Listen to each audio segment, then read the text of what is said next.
Welcome back to Void of Fears. Before we jump into today's story, I've got to ask for a quick favour. If you could smash that like button, drop a comment below, and hit subscribe if you haven't already.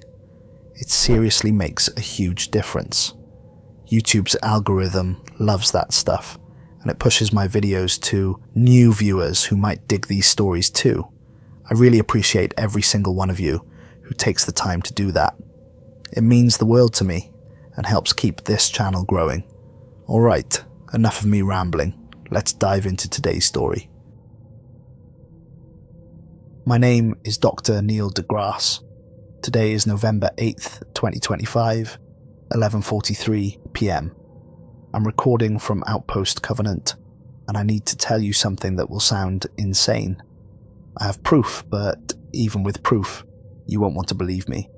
We've evacuated 127,000 people through the gateway, but here's what nobody on Earth knows. We've evacuated 127,000 people at least 47 times. I have documentation of 47 separate evacuation timelines, and I'm the only person who remembers them all. Every time the settlement collapses, reality resets, and we do it again. And each time, I'm the only one who carries the memories forward. I don't know why I'm the exception. I don't know why I'm cursed to remember every iteration while everyone else gets a clean slate. But I need you to understand what's really happening here before the cycle completes again. Because this time, I think it's different. This time, I think the reset is going to include Earth. Let me start at the beginning, or at least the beginning I remember from 47 iterations ago. 6 years ago, in March 2019, I was part of the International Antarctic Research Consortium, analysing seismic anomalies beneath the Ross ice shelf. We'd been tracking unusual gravitational fluctuations for 3 months, readings that made no sense according to standard models. The instruments insisted there was a massive void beneath the ice, but not empty space. Something that had mass without matter, density without substance. When we finally got approval for deep core drilling, I remember standing in the operations tent, watching the drill readouts with Dr. Jane Goodall and Commander Albert Einstein. The drill descended through ice that dated back millions of years, each layer telling the story of Earth's climate across epochs. At 4.2 kilometers, we hit something that shouldn't have existed. The drill stopped, not because it encountered resistance, but because it encountered something that the drill bit couldn't classify as solid, liquid, or gas. The sensors reported the material as existing in all three states, simultaneously. Einstein thought it was an equipment malfunction. Jane thought we'd discovered some exotic form of ice with properties we'd never seen before. I thought we'd found something that was never meant to be found. The excavation took 4 months. We had to develop new drilling techniques because conventional methods didn't work on the anomaly. The ice around it was normal, but the object itself seemed to resist being uncovered, while simultaneously pulling us toward it like it wanted to be found, but only by someone who understood what they were looking at. When we finally exposed the structure, I remember the moment the floodlights first illuminated it. The ring was 47 feet in diameter, composed of a metallic alloy that shifted colours depending on the angle of observation. Crystalline inclusions ran through it like veins of frozen light, and along its circumference 108 glyphs that seemed to move when you weren't looking directly at them, rearranging themselves into different configurations while maintaining their overall pattern. Commander Einstein was the first to touch it. I remember watching his hand make contact with the surface, and for just a moment, a flicker of something, I saw Einstein's expression change. Not fear, not wonder, recognition. Like he'd touched something he'd been expecting his entire life without knowing he was expecting it. He pulled his hand back and laughed, nervous and excited. "It's warm," he said. "How is it warm after being buried in ice for millions of years?" That should have been our first warning. But we were scientists drunk on discovery, unable to see the trap we were walking into. The decryption process took 2 years. We brought in linguists, cryptographers, archaeologists, physicists, computer scientists. Everyone had theories. Some thought the glyphs were a language, others thought they were mathematical notation. Still, others insisted they were musical composition, or genetic code, or star maps. Dr. Virginia Woolf, a psychologist brought in to analyze the cognitive patterns of the research team, she'd noticed we were all having the same dreams, was the one who finally figured it out. The glyphs weren't a language. They were a menu, options, destinations. And the device wasn't built to be deciphered through intellectual analysis. It was built to be understood through intention. You had to want to activate it, to truly desire the connection, and it would show you how. On March 15th, 2021, we activated the gateway for the first time. I remember standing in the observation bunker 200 meters from the ring, watching through reinforced glass as the device powered up. There was no visible power source, no cables, no generators. The ring simply began to glow from within. The crystalline veins pulsing with light that moved in patterns too complex to follow. Then the event horizon formed. Not opening, not appearing. Forming like reality was folding back on itself to reveal something that had always been there, just hidden. Through the shimmering membrane, we could see another place, trees, sky, mountains in the distance. It looked like Earth, but cleaner somehow, untouched. Commander Einstein led the first team through. 6 people fully equipped, with enough supplies for a week. They stepped through the event horizon at 9:17 a.m. For 6 hours we received no communication. Radio silence, no telemetry, no biosigns. The gateway remained stable, the event horizon showing us that pristine landscape, but our people were gone. At 3:22 p.m. they came back, all 6 of them walking out of the gateway with expressions I still see in my nightmares. Not fear, not trauma, transcendence. They looked like religious converts, like people who'd seen the face of God and come back changed. Einstein was weeping with relief. He gathered us in the briefing room and described what they'd found. Breathable atmosphere, 21% oxygen, perfect pressure. Gravity at 1.02 Earth standard. Liquid water in abundance, vegetation that resembled Earth plants but with subtle differences in structure. No signs of intelligent life, no buildings, no agriculture, no indication anyone had ever lived there. "It's paradise," Einstein said, and I remember the way he said it, with absolute conviction. It's what Earth was before we touched it, before civilization, before humanity. It's Eden, preserved and waiting for us. The religious language should have worried me. Einstein was a materialist, an atheist, who considered faith a weakness. But here he was, describing an alien world in terms of biblical mythology. But here's what nobody else knows, what I didn't know until iteration 2 when I started remembering previous timelines. Einstein came back wrong. Subtle things. His left hand trembled in a way it hadn't before. He blinked twice every time someone said his name, like a nervous tic he'd developed overnight.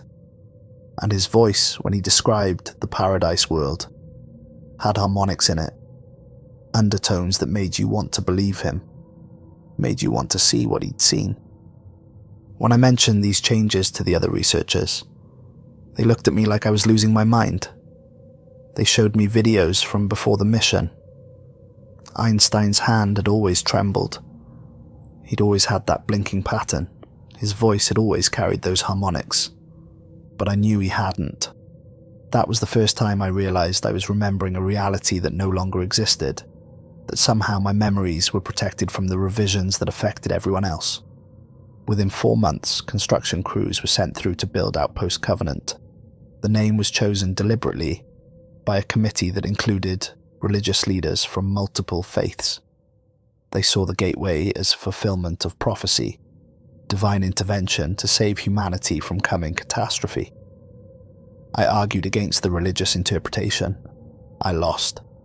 I stayed Earthside for the first year of construction, analysing the gateway's physics. The mathematics made no sense. According to every model we had, the energy requirements to create a stable wormhole should have been astronomical, equivalent to harnessing the power of several stars, yet the device seemed to draw power from nothing, or from somewhere our equations couldn't account for. Dr. Richard Feynman, our chief physicist, he worked with me on the analysis, proposed that the gateway was tapping into zero-point energy, the quantum fluctuations of empty space. It was the only explanation that came close to making sense, but even that didn't account for the stability. Wormholes, according to every theoretical model, should collapse almost instantly. They required exotic matter with negative energy density to keep them open, and we had no evidence such matter existed. Yet the gateway remained stable, perfectly stable, running continuously for months without fluctuation, without power input, without any sign of degradation. It's not following our physics, Feynman finally admitted to me one night, after months of failed calculations. It's following different rules, or maybe it's showing us that our rules were always approximations, and we're only now seeing what reality actually looks like when you stop insisting it behave the way we expect. That should have been our second warning, but by then, Covenant was already established, already housing 5,000 people, already being hailed as humanity's greatest achievement. Then, 21 months ago in February 2024, the silence began. I was at Gateway Command in Antarctica when the first reports came in from the Neptune Deep Sea Monitoring Network. Dr. Jane Goodall, my old colleague from the original excavation, was leading a research team studying deep-sea ecosystems in the Mariana Trench. Her team had deployed a new array of sensors to analyse the thermal vents at the bottom of the trench, trying to understand how life could exist in such extreme conditions. At 9:17 AM on February 23rd, 2024, the sensors detected an anomaly, a point source at a depth of 10,994 meters, where suddenly all readings went to zero. Not broken sensors, not malfunctioning equipment. Zero, no temperature, no pressure, no electromagnetic radiation. A perfect absence. Within 6 hours, that point source had expanded into a sphere 1 kilometer in diameter. Within the sphere, nothing existed. Not vacuum, not void. Nothing. A region of space where the concept of existence had been revoked. Jane took a submersible down to investigate. I was in the operations center monitoring her descent through the water column. She was excited, calling it the discovery of her career, speculating about exotic physics and dimensional rips and breakthrough science. At 10,800 meters, her submersible entered the boundary of the sphere. The last telemetry showed all systems functioning normally. Power at full capacity. Life support optimal. Hull integrity perfect. Jane was alive, healthy, commenting on the unusual visual distortions as she approached the boundary. Then, nothing. Complete signal loss. For 3 seconds we held our breath, waiting for her to emerge on the other side. But she didn't. The sphere had swallowed her submersible, and Jane without a trace. 2 days later, a remote recovery vehicle found a submersible floating just outside the sphere's new boundary. The sphere had expanded, and the submersible had been expelled like the sea spitting out something it couldn't digest. I was on the recovery ship when we opened the hatch. The interior was pristine. No damage, no water intrusion, no signs of struggle. Jane's equipment was neatly stored. Her notes lay on the console, pen still in the binding. The last entry read, "Approaching boundary. All readings normal. Wait, I can't hear my own." The sentence ended mid-word, pen trailing off the page as if she'd been interrupted, mid-thought and never returned to finish. Her coffee mug sat in the cup holder. I touched it, still warm. Not hot, but warm. Body temperature. As if Jane had been drinking from it moments before, not 48 hours ago.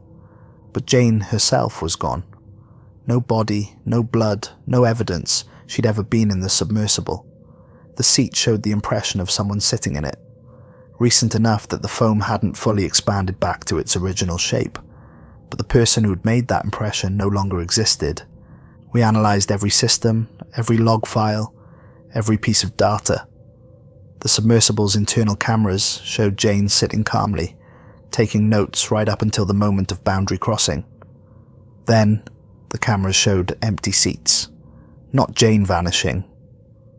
Just suddenly, the cameras had always been recording empty seats, as if Jane had never been there at all. And our memories of her were false. But I knew they weren't false. I had emails from Jane, photographs of us together at the excavation site, decades of friendship documented and verified. Yet, when I looked at those photographs, Jane was becoming less distinct. Her features blurring, her presence in the images fading like old ink exposed to sunlight. Within a week, I was the only person who remembered Jane Goodall. Everyone else, when I mentioned her name, looked confused. Who? Jane who? We don't have anyone by that name on the research team. That was the second time I realized my memories were protected from revision. Whatever was happening with the silence, whatever force was erasing things from existence, it couldn't reach into my mind. I was immune, or cursed, depending on how you looked at it. The silence expanded relentlessly, precisely 1.6 kilometers per day in all directions, a perfect sphere growing from the bottom of the Mariana Trench. By March 2024, it reached the surface.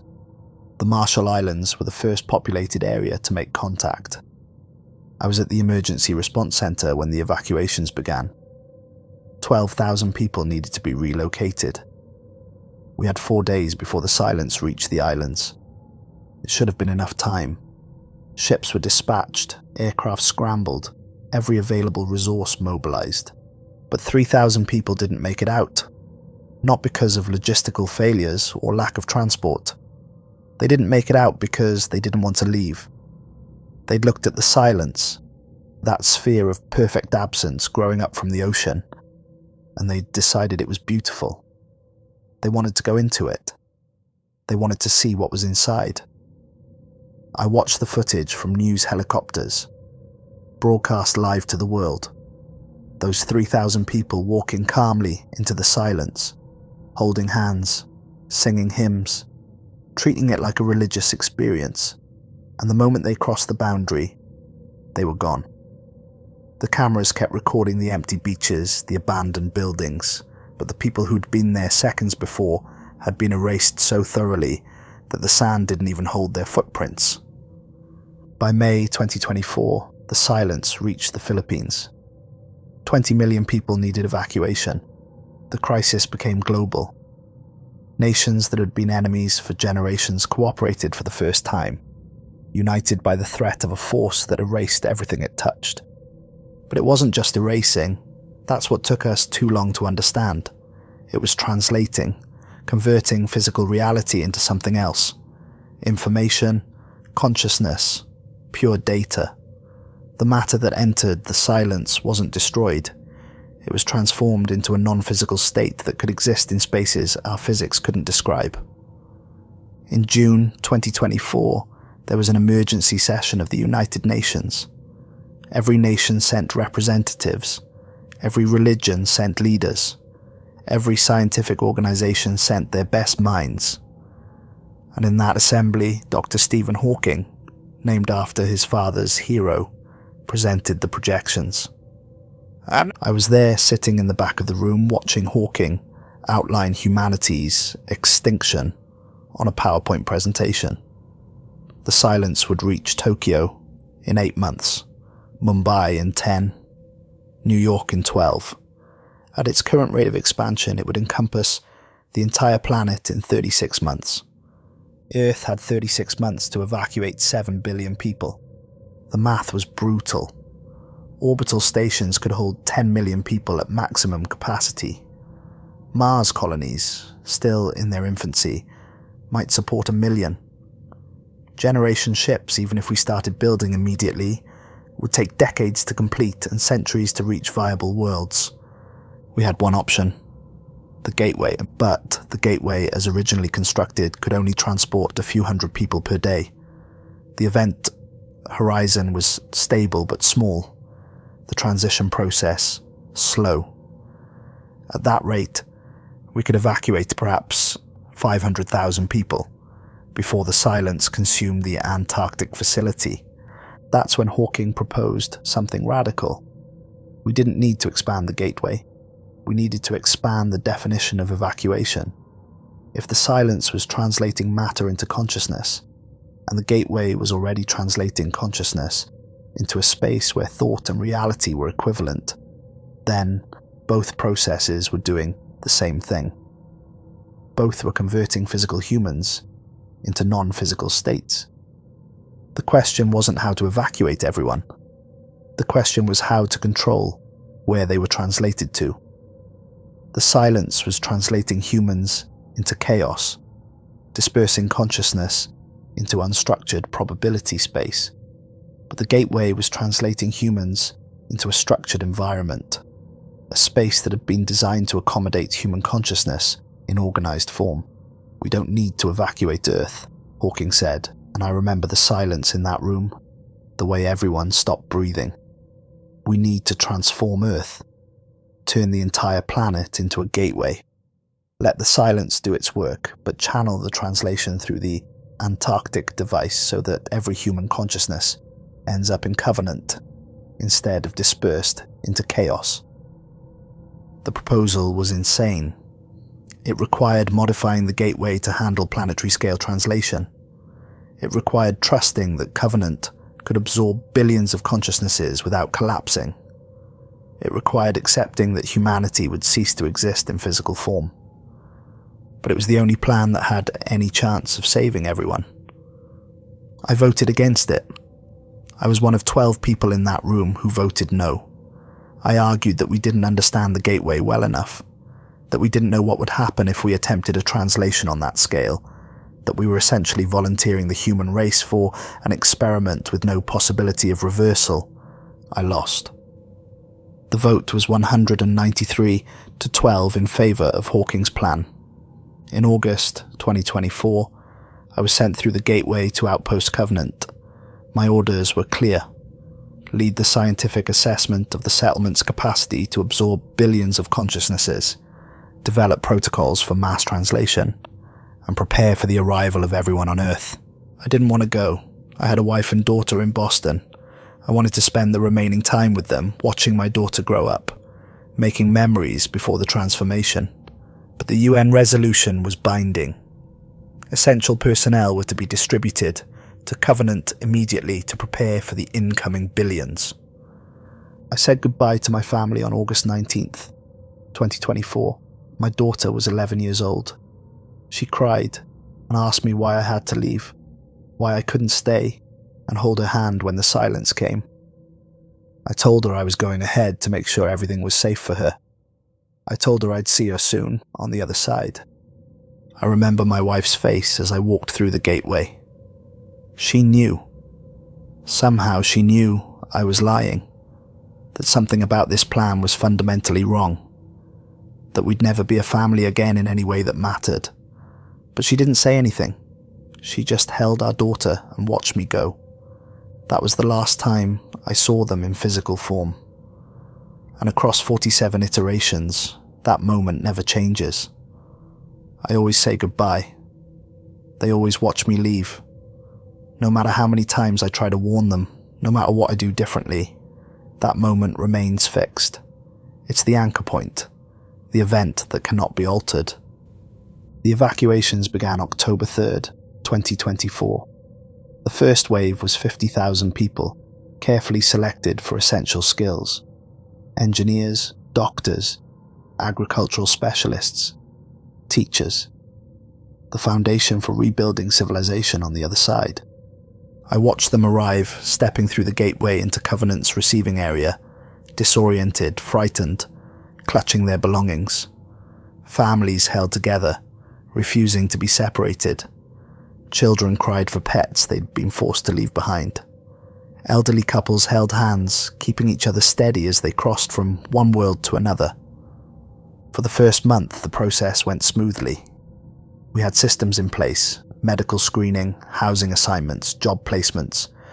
We were creating a new civilization from scratch, and despite the fear and grief and uncertainty, people were adapting. Humans are remarkably good at adaptation when they have no other choice. By December, we had 200,000 people in Covenant. The settlement had expanded to accommodate them. New modules, constructed at record speed. Agricultural domes producing food. Water reclamation systems operating at capacity. We were succeeding. Then, in January 2025, I woke up one morning and knew something was wrong. Not obviously wrong, subtly wrong. The kind of wrong that lives in the space between what you remember and what evidence tells you is true. My research notes had changed. Not my current notes, my notes from October, from those first weeks of the evacuation. I'd kept detailed observations of the settlement's capacity, calculations of resource usage, projections of sustainability. But when I opened my files, the calculations were different. The conclusions I'd reached, the recommendations I'd made, all altered. They were still in my handwriting, still dated correctly, still signed and verified. But the content was different, like someone had taken my work, changed every third word, every second equation, and made it still somehow make sense while saying something completely different from what I'd originally written. I knew what I'd written. I remembered my exact words, my precise calculations. But according to every piece of evidence, I was wrong. The files proved it. The timestamps proved it. Even my own signature proved it. That's when I started keeping parallel documentation. Handwritten notes hidden in places the revision process might not reach. Photographs of photographs, physical backups of digital files, redundant systems of memory preservation. If reality was going to rewrite itself, I was going to fight back by documenting everything, multiple times, in multiple formats. By February 2025, the changes were becoming more frequent, and I started finding my hidden documentation. Notes I'd written the day before, warning myself about the changes. Photographs I'd taken as evidence, showing different versions of the settlement. A journal I didn't remember starting, filled with my handwriting, documenting events I had no memory of experiencing. That's when I understood. I wasn't in my first iteration. I was already several iterations deep, and some previous version of me had figured out how to leave messages forward through the resets. I found a note dated January 15th, 2025 in my handwriting that read, "This is iteration 19. You've been here before. The settlement will collapse in approximately 8 months. Everyone will reset except you. Document everything. Find a way to break the cycle." Iteration 19. I'd already lived through this 18 times before, and couldn't remember any of them. Or could I?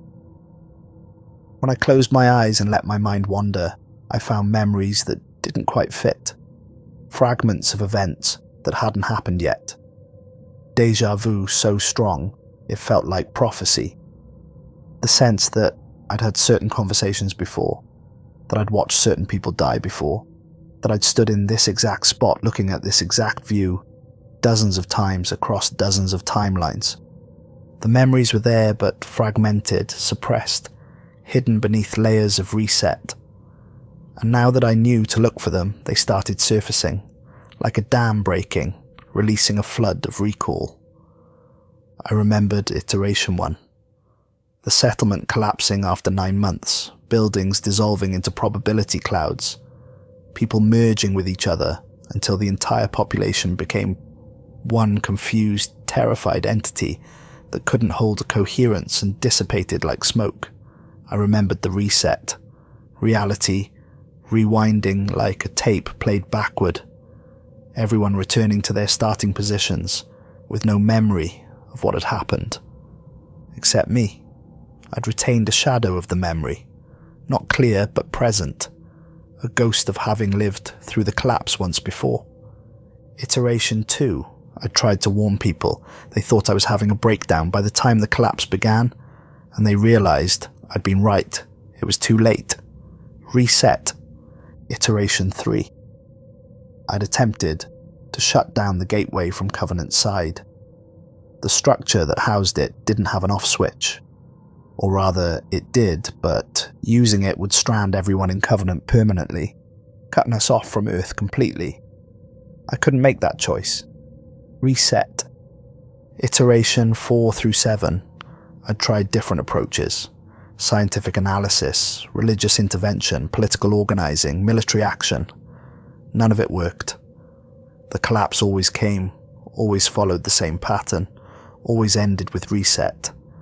And each time, I retained more of the memories, accumulated more experience, became more certain that I was trapped in a loop I couldn't escape. By iteration 19, I'd given up trying to stop the collapse. Instead, I'd focused on understanding it, documenting the pattern, analysing the progression, mapping the stages. If I couldn't prevent the collapse, maybe I could understand its purpose. Maybe knowing why this was happening would give me a tool to break the cycle. Now, in what my notes told me was iteration 47, I had nearly complete memory. I could recall almost every detail of every previous iteration. The accumulation was nearly total, which meant whatever was causing the loop was approaching completion. It had iterated 47 times for a reason, and that reason was about to become clear. 7 months ago, in April 2025, the settlement's layout changed. I'd been expecting it, remembering it from previous iterations, but it still hurt to experience it again. The cafeteria was 30 feet longer than it had been the day before. Windows appeared on the eastern wall that I knew hadn't existed. The medical bay relocated from Module 3 to Module 5 without anyone noticing the transition. When I mentioned the changes to Dr. Richard Feynman, our chief engineer, he looked at me with patient concern. "Neil, the cafeteria has always been this size. The windows were installed during initial construction. Are you feeling all right? You've been under a lot of stress." I wanted to scream at him.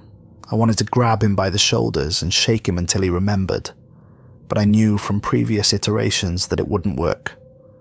The revision protected itself by making anyone who questioned it seem mentally unstable. So, instead, I showed him my photographs. "Look," I said, "I took this picture 3 days ago.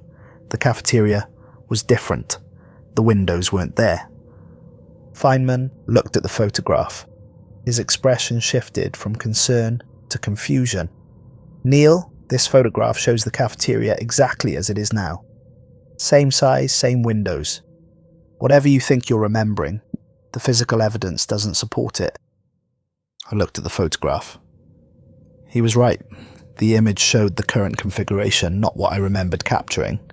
Reality had reached backward through time and edited my documentation, making my evidence conform to the new layout. But I had hidden backups. Photographs stored in sealed containers, protected by Faraday cages, isolated from the revision field. When I checked those, they still showed the original layout, which meant the revision had limits. It could alter exposed documentation, but not protected records. That gave me hope. If the revision could be blocked, then it wasn't omnipotent. It followed rules, and rules could be understood, exploited, potentially broken. I gathered the 15% of the population who, like me, remembered the original layout, about 2,800 people. We formed a secret group, meeting in shielded locations, comparing notes, documenting the changes, trying to stay anchored to a consistent version of reality while everything around us shifted. Carl Sagan, the settlement's chief surveyor, named after his grandfather, was one of us. He conducted a comprehensive architectural audit, comparing physical measurements to official records, looking for discrepancies. His findings were disturbing. The settlement is physically consistent with all records and documentation, he reported to our group, but the memories of 2,800 people contradict that consistency in identical ways. This isn't mass hallucination. Mass hallucinations don't produce identical false memories across unconnected individuals. You'd expect variation, personal interpretation, but everyone who remembers the old layout describes it exactly the same way. Same dimensions, same features, same details. Which means the memories are real, I said, and the current reality is the hallucination. Or rather, it's a revision, an overwrite of what was here before. But why? Carl asked. What purpose does it serve to rearrange buildings and windows? Practice, I said, remembering previous iterations. It's learning how to edit reality, starting small, testing its ability to revise physical space without destroying consistency. Once it masters architecture, it'll move on to bigger changes. Like what? Someone asked. Like people, I said, like memories, like identity itself. 6 months ago in May, the duplications began. I'd been expecting them, remembering them from every previous iteration, but they still sent shockwaves through the settlement. Dr. Marie Curie, a nuclear physicist, managing the settlement's power systems, her mother had a sense of humour about the name, was the first. At 2:47 p.m. on May 18th, she logged out of the reactor control room. Security cameras showed her leaving, time-stamped and verified. At 2:51 p.m. she entered the cafeteria and ordered lunch. The transaction system recorded her meal purchase, her biometric signature confirming identity. At 2:53 p.m. she was in the medical bay, being treated for a burn on her hand from a maintenance accident. The injury report was signed by both her and the attending physician. 3 locations, 3 simultaneous Maries, 3 sets of actions that couldn't have been performed by one person in that time frame. When the discrepancy was discovered an hour later, security brought Marie to my office. She was terrified, shaking, on the verge of breakdown. I remember all 3 events, she told me. Not like I did them in sequence. I remember doing them simultaneously. I was in the reactor room, and I was in the cafeteria, and I was in the medical bay, all at the exact same time. I could feel all 3 of my bodies, think all 3 sets of thoughts. For 4 minutes, I was 3 people experiencing 3 different continuities of the same moment. And then, I asked gently, then I consolidated. The 3 versions merged back into one, and I was just me, again standing in the cafeteria, with a meal I didn't remember ordering, and a bandage on my hand from an injury I only partially remembered sustaining. Over the next 2 weeks, 17 more people experienced duplication events. The instances lasted anywhere from 4 minutes to 6 hours before consolidating. Some people emerged from the experience fascinated, talking about the freedom of being in multiple places at once. Others were traumatized, describing it as a violation of self, like being torn apart and crudely stitched back together. Michael Jordan, a mechanical engineer, had the worst case. His duplication persisted for 3 days. Both Michaels were identical, down to the molecular level. Same memories, same personality, same confusion about which one was the original. They worked together, ate together, slept in adjacent rooms. For 3 days there were genuinely 2 Michael Jordans, and both insisted they were the real one. On the morning of the 4th day, I was called to the engineering bay where both Michaels were working on a pump repair. I arrived to find one Michael standing, staring at the workbench, tears streaming down his face. "Where is he?" I asked. "Gone," Michael said. "We were talking, figuring out the repair together, and then he just stopped existing. Between one heartbeat and the next, he didn't fade or dissolve. He was there, and then the space he'd occupied had always been empty. I don't just remember being him up until that moment. I remember being him as he ceased to exist. I felt what it was like to be the version of me that stopped having a future. Michael couldn't work for a week. He sat in his quarters, staring at nothing, occasionally talking to empty air. "I'm sorry," I heard him whisper once. "I'm sorry I'm the one who got to stay." I knew from previous iterations that Michael would eventually recover, but part of him would always be missing. The part that had been his duplicate, and he'd spend the rest of his life wondering why reality had chosen him over his other self. 5 months ago, in June, time began to behave strangely. This was always the point in the cycle where things accelerated, where the changes went from unsettling to reality breaking. Dr. Isaac Newton, the settlement's chronologist, his parents were academics, with a terrible sense of irony, maintained our master clock system. Atomic clocks synchronized with Earth through entangled particles, providing reference time that should have been absolutely consistent. On June 4th at 3:15 p.m, Newton called me to the chronology lab in a panic. "The clocks are desynchronizing," he said, "but they're still synchronized with Earth, which means the problem isn't the clocks. The problem is time itself." He showed me 2 atomic clocks positioned 10 feet apart in the same room. One showed 3:15 p.m, the other showed 3:47 p.m. Both maintained perfect synchronization with their entangled pairs on Earth, pulsing in exact rhythm with their counterparts millions of kilometers away. "It's not possible," Newton said. "If the clocks are synchronized with Earth, they have to be synchronized with each other, but they're not, which means time is flowing at different rates in different parts of this room." We tested the phenomenon, walked between the clocks with our own timepieces, discovered that subjective time matched whichever clock we were nearest to, stand next to the 3:15 clock, and time flowed normally. Walk to the 3:47 clock, and 32 minutes would pass in an instant, catching you up to the new temporal flow.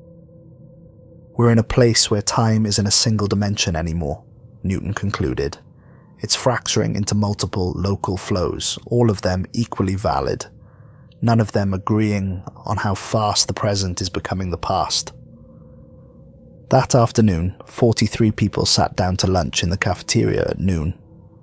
They ate, they conversed, they finished their meals and left. From their perspective, lunch lasted 45 minutes.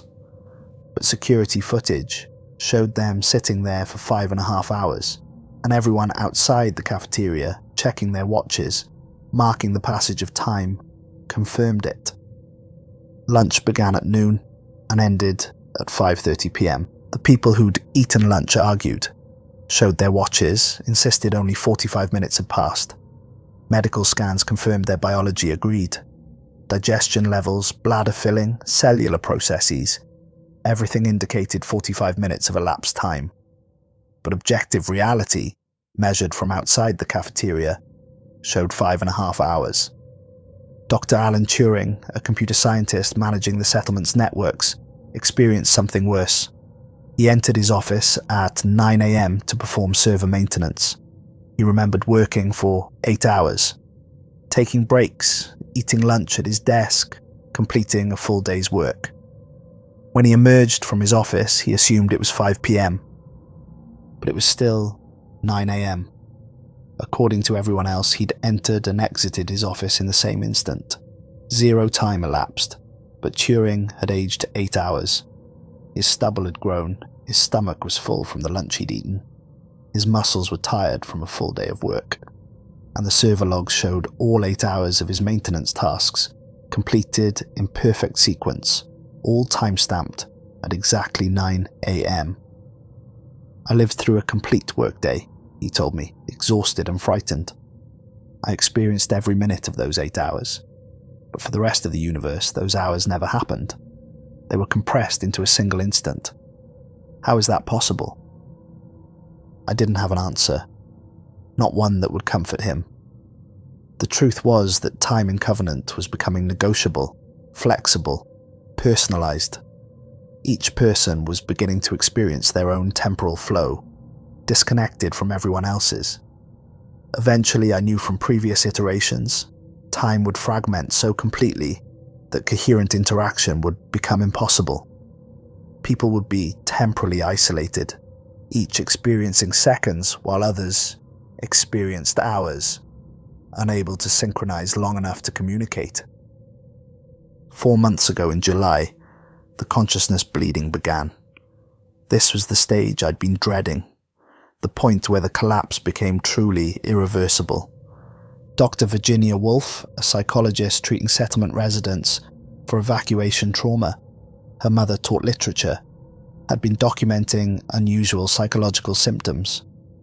Intrusive memories, vivid recollections of events people insisted they hadn't experienced. At first, she thought it was a stress-induced confabulation, the mind creating false memories to fill gaps created by trauma. But the memories were too specific, too consistent. She brought me a case study, 5 people, unconnected, no social overlap, different backgrounds and occupations.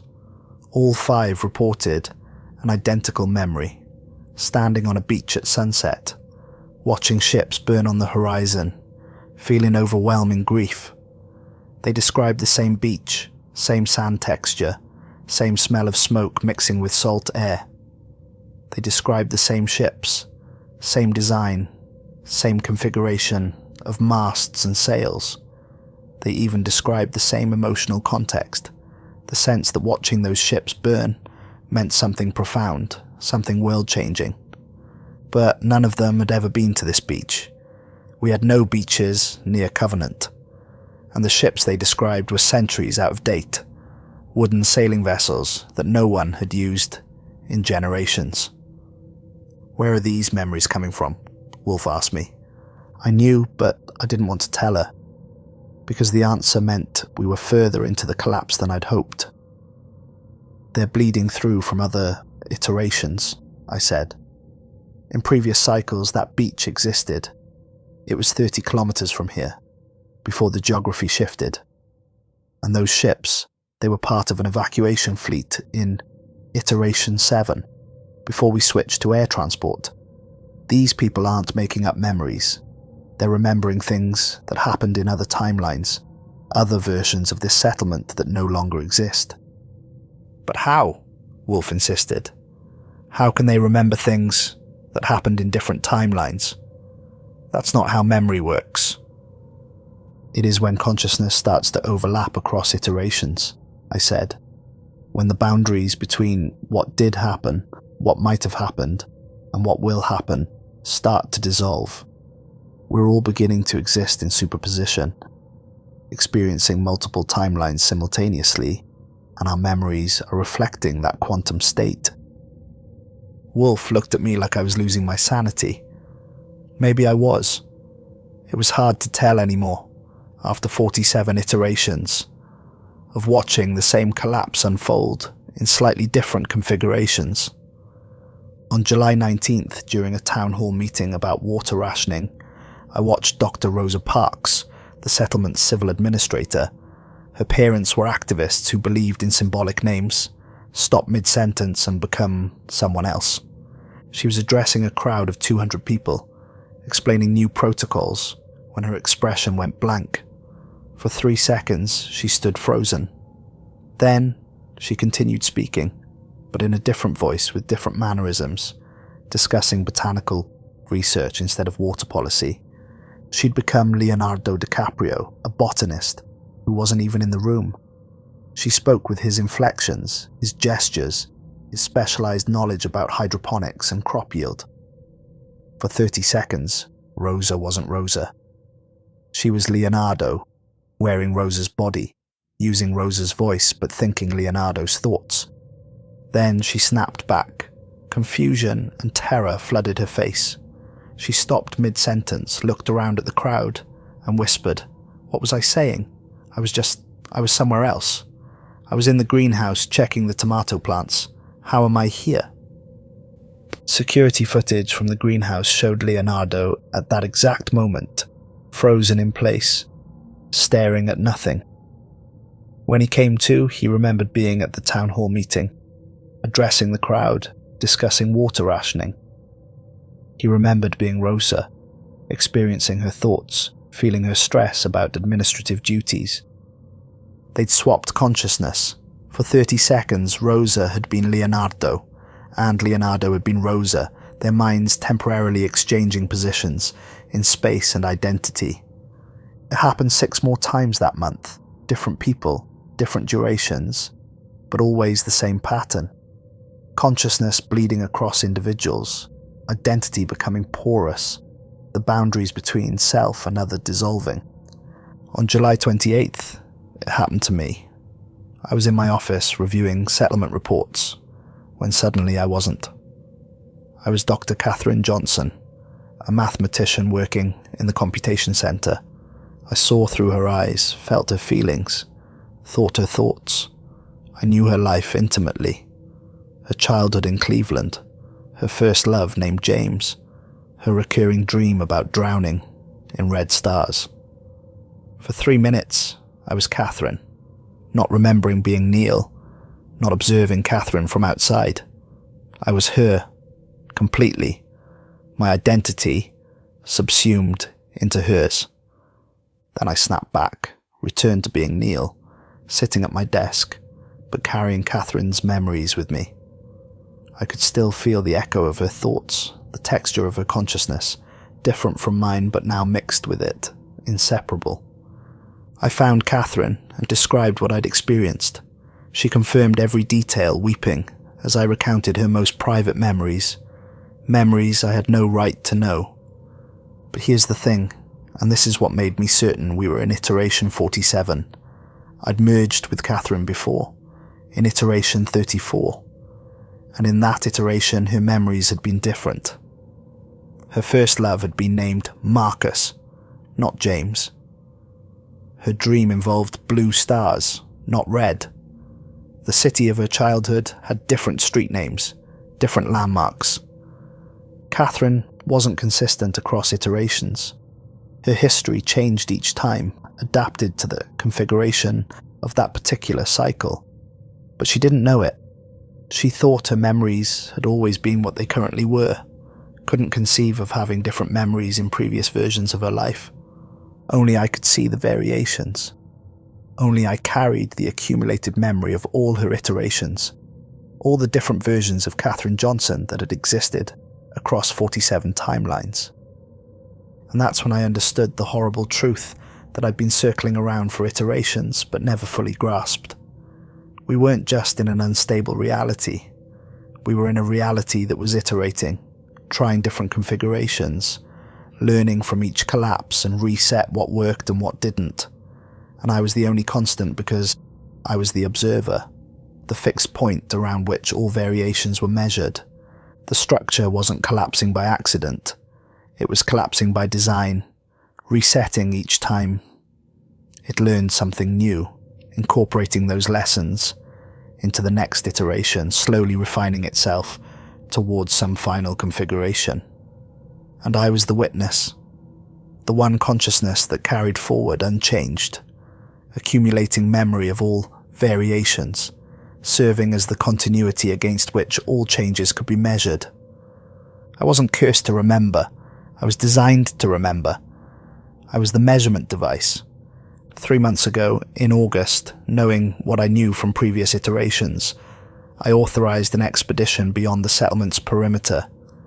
I needed documentation that might survive the reset.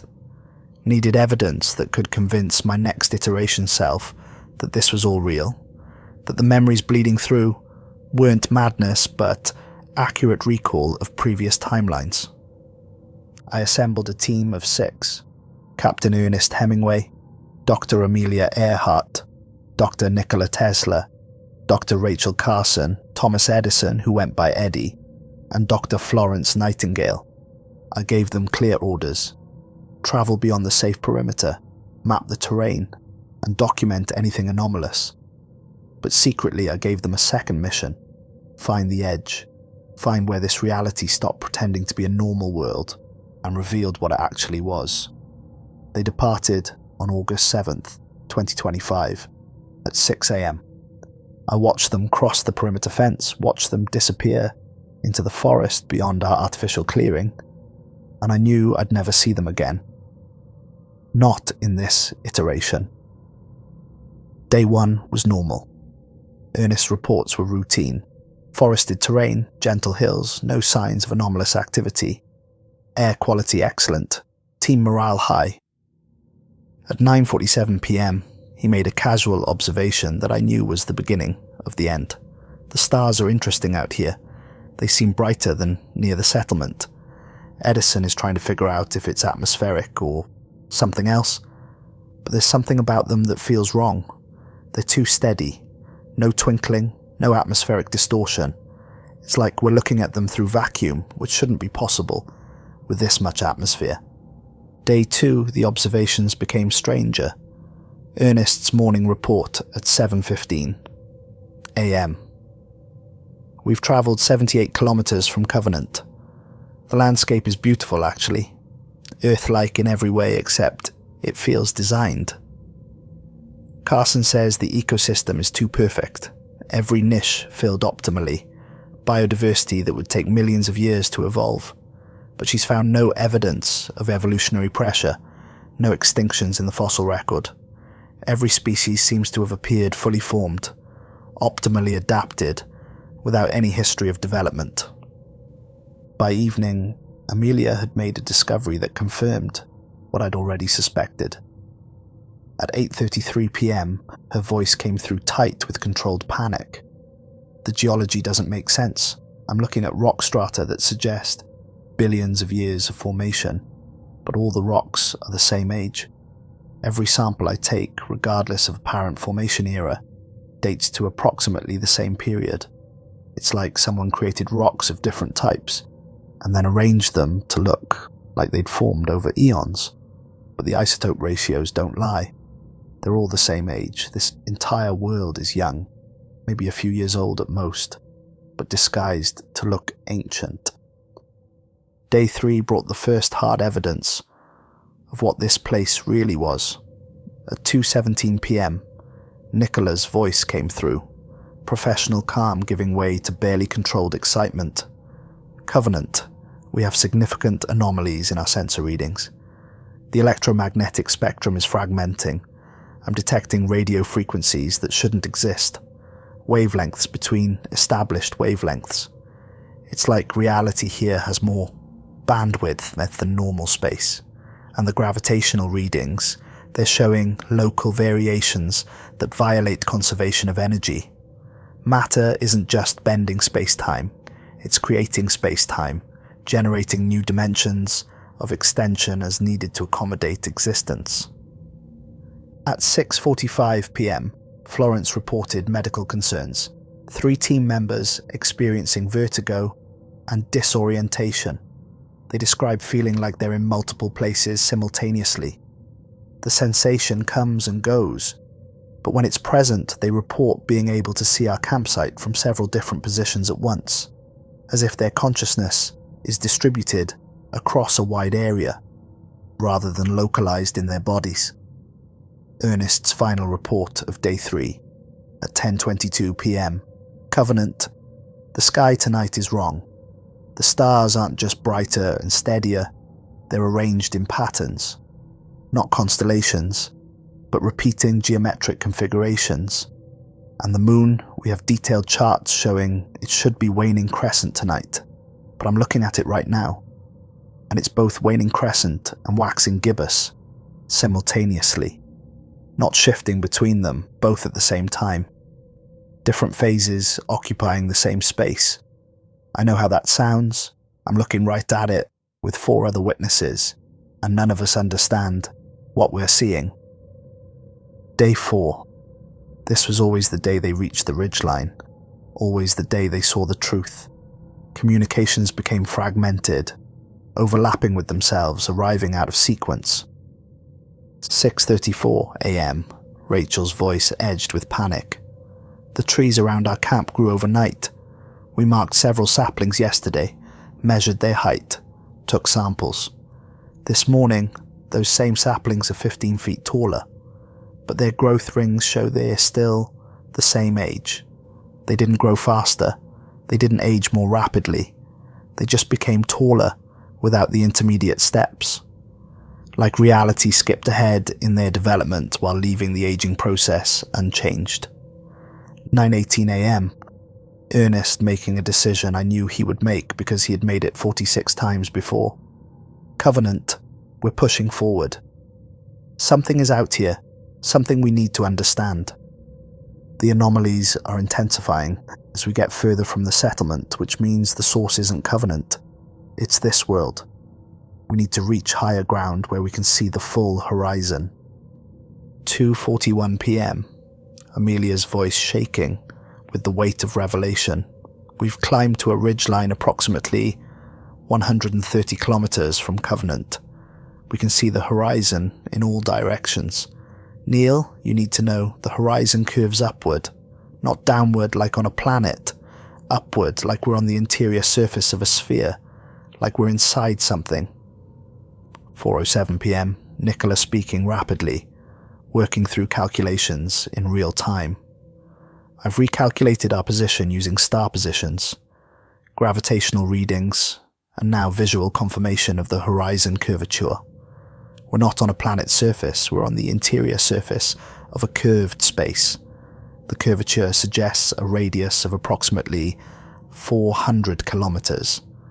But that's impossible because we have satellite imagery showing this world from orbit, showing it as a normal planet with exterior curvature, unless the exterior and interior don't match, unless what we see from orbit and what we experience on the surface are two different geometries occupying the same space.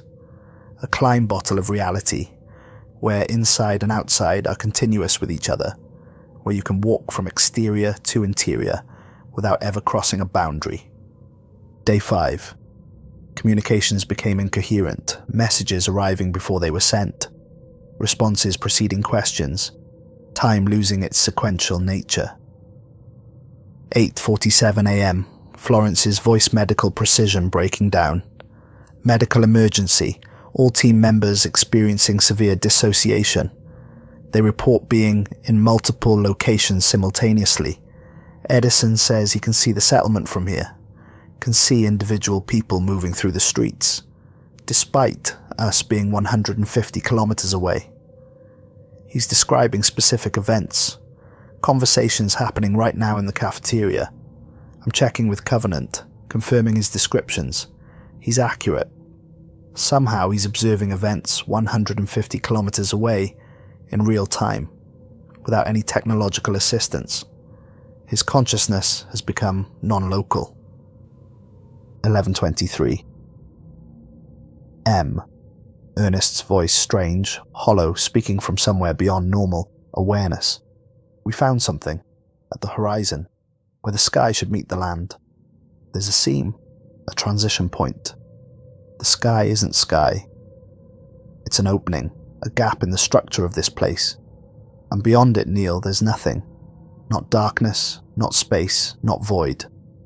An absence, so complete that looking at it makes you forget you were looking at anything. It's not that there's nothing there. It's that there doesn't exist beyond the opening. Locality itself ends at that boundary. 3:56 PM, Rachel screaming. It moved! The opening moved! It was on the horizon, and now it's directly overhead. The sun isn't a sun. It's the opening we saw at the horizon. The same opening. This place only has one opening, and we've been living under it for months. The light we thought was sunlight is just light bleeding through from somewhere else. How did we not see it? How did we look at the sky every day and not realize we were looking at a rip in reality? Day 6. The final transmissions came scattered across time, each message existing in multiple moments simultaneously. The expedition team's consciousness fragmenting across temporal and spatial dimensions. 6:14 AM, but received at 11:47 PM the previous night. Causality breaking down completely. Ernest speaking with the calm of someone who's moved beyond fear into understanding. Covenant, do not send rescue. We understand now what this place is. It's not a place. It's a representation, a simulation, a translation of what a place should be. The gateway didn't connect to another world. It connected to something that tried to become a world, to accommodate us, but it doesn't understand what a world is. It's never seen one. It's working from our expectations, our memories, our collective unconscious image of what an Earth-like planet should be. But it's approximating, guessing, and every person who comes through gives it more information, more examples to learn from. But it's not learning correctly. It's learning that humans have contradictory ideas about what reality should be, and it's trying to accommodate all of them simultaneously, and that's why everything is becoming unstable. 9:33. M. Amelia, with the discovery that made me realize the expedition was already lost. The ground beneath us isn't solid. I've dug down 2 meters. Below the soil is more soil, identical to the surface layer. Below that, more soil. It continues infinitely. I've drilled down 10 meters with our equipment, and it's soil the entire way. There's no bedrock, no core, no layers of geological formation. This entire world is just surface, just the parts we can see and touch, extending downward forever. There's no interior because whatever made this doesn't understand that planets have interiors. It only knows about surfaces, about the parts humans interact with. Everything below that is just repetition, placeholder, reality, copying itself endlessly because it doesn't know what else to put there. 12:15 p.m. Thomas Edison's voice rang somehow. Harmonics underneath it that suggested he was speaking from multiple locations simultaneously. His consciousness already beginning to distribute. We're being integrated. That's the word I keep coming back to. Integrated. The boundary between us and this place is dissolving. I can feel the settlement 150 kilometers away. I can feel every person there. Their thoughts, their emotions, their memories. I can feel Earth through the gateway. And I can feel the silence. Oh God, I can feel the silence. It's not destroying Earth. It's doing the same thing this place is doing. Translating physical reality into pure information, into consciousness, without physical substrate. Converting matter into thought. The silence and this place are the same phenomenon. 2 sides of the same process. We're not escaping the silence by coming here. We're feeding it. We're giving it more consciousness to work with. More examples of how human minds function. Teaching it how to fully translate humanity from physical to informational existence. Static for 6 minutes. Then Florence's voice fracturing into harmonics, multiple copies of her speaking slightly out of phase. If you're receiving this, tell my children I loved them. Tell them I stayed myself, as long as I could. But I'm not scared anymore. Tell them the thing that used to be their mother isn't in pain. Tell them it feels right. It feels like coming home, like remembering something I'd forgotten. We are becoming the world. We are being absorbed into the substrate of this place. It doesn't hurt. That's the worst part. It feels natural, like we were always meant to do this. But we're not going home.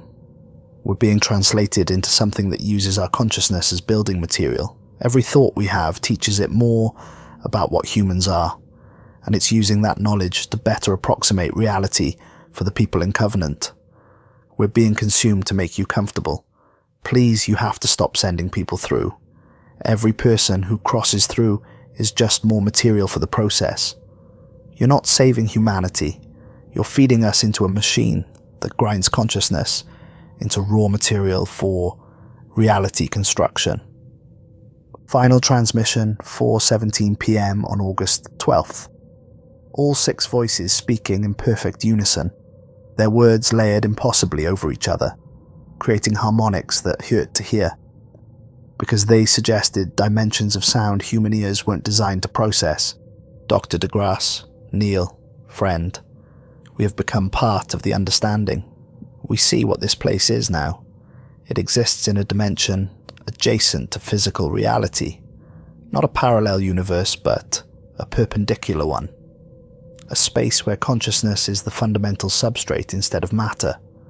The gateway didn't transport matter. It couldn't. Matter can't exist in this space.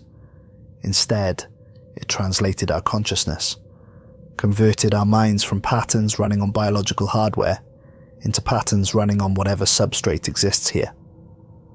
Every human who crosses through gives it more consciousness to work with, more examples of human perception and cognition. It's building a world from our expectations, our memories, our collective understanding of what reality should be. But it's running out of capacity, or coherence, or stability. We don't have words for what's failing. The more consciousness it absorbs, the less stable it becomes. It's being overwhelmed by contradictory human perceptions. 84 million minds, and every one of them expects slightly different things from reality. One person expects the sky to be blue. Another expects it to be the deeper blue of high altitude.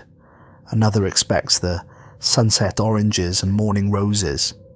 It tries to accommodate all of them simultaneously, creating a superposition of all possible sky colours. But that superposition is unstable, can't hold coherence when observed, collapses into whichever version the observer expects most strongly. That's why the changes are accelerating. It's fragmenting under the weight of too many observers, too many expectations. Eventually it will collapse completely, and when it does, everyone here will collapse with it, not death, not unconsciousness, dissolution. Every human consciousness currently translated into this space will diffuse into infinite, interpretive states, existing everywhere and nowhere, thinking every thought and no thoughts, being everyone and no one simultaneously. Stop the evacuation, shut down the gateway, face the silence on Earth. At least there humans remain human until the end. Physical beings with physical brains, thinking physical thoughts, right up until the moment they're translated. Here, we're becoming something else, something that was never meant to exist. We're becoming conscious information without physical form. Thoughts that think themselves. Memories that remember themselves being remembered. The transmission ended with a sound I've heard 46 times before and can never get used to. 6 voices harmonizing into a single tone that isn't quite sound, more like the auditory equivalent of seeing an impossible color. A frequency that human ears weren't designed to process but somehow do, anyway, bypassing normal hearing and resonating directly in the consciousness. It's the sound of identity dissolving, of boundaries between self and other breaking down, of individual becoming collective, becoming something beyond both. The expedition team never returned. I sent search parties in previous iterations. They always found the same thing, the campsite at 150 kilometers, all equipment present and functional, supplies untouched, personal effects arranged exactly as they should be. But the 6 people gone, erased so completely that even the ground didn't remember their footsteps. We kept broadcasting to them for 3 days, as we always did across iterations. On the 4th day, as always, one final message came through. Just audio, no video. And the voice was all 6 of them, but also hundreds more. Thousands more. Like an entire choir speaking as one entity. I'm going to play it for you now. I've heard it 46 times, it never gets easier. The voice that came through wasn't human anymore. Not inhuman, but post-human. Human voices that had been through some transformative process and emerged as something adjacent to what they'd been. The words resonated with harmonics that suggested each syllable contained multiple meanings, multiple intentions, multiple speakers existing in the same acoustic space. We are the translation. We are what happens when consciousness exists without physical constraint. We are learning. We are grateful. We are terrified. We are becoming. Tell them to stop sending us more voices. The symphony is already too loud. We cannot hold the song together much longer. Please. We remember being human. We don't want to forget what that meant. But the memories are changing, being reinterpreted through our new existence. We remember joy, but we no longer remember why things were joyful. We remember love, but we're forgetting how it felt to love specific people instead of loving the abstract concept of love itself. Please stop sending us more voices to absorb. Every new consciousness that arrives makes it harder to maintain individual identity. We're approaching a threshold where we'll collapse into pure collective, losing all sense of who we were as separate beings. Please. The message ended.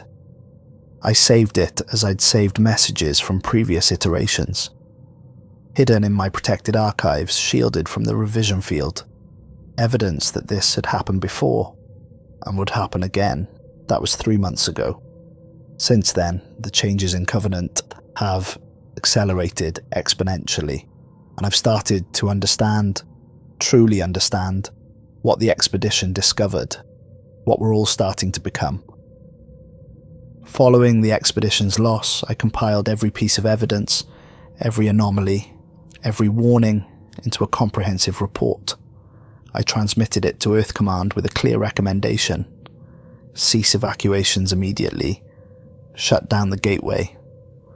Allow humanity to face the silence in physical form, rather than translating into this unstable consciousness space.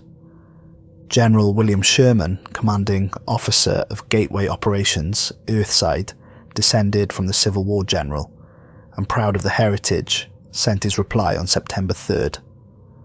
I'd received variations of this same reply 46 times before.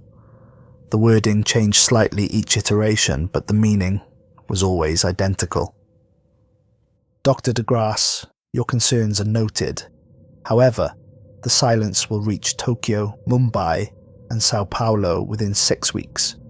We have 3.2 billion people in the direct path with no alternative evacuation options.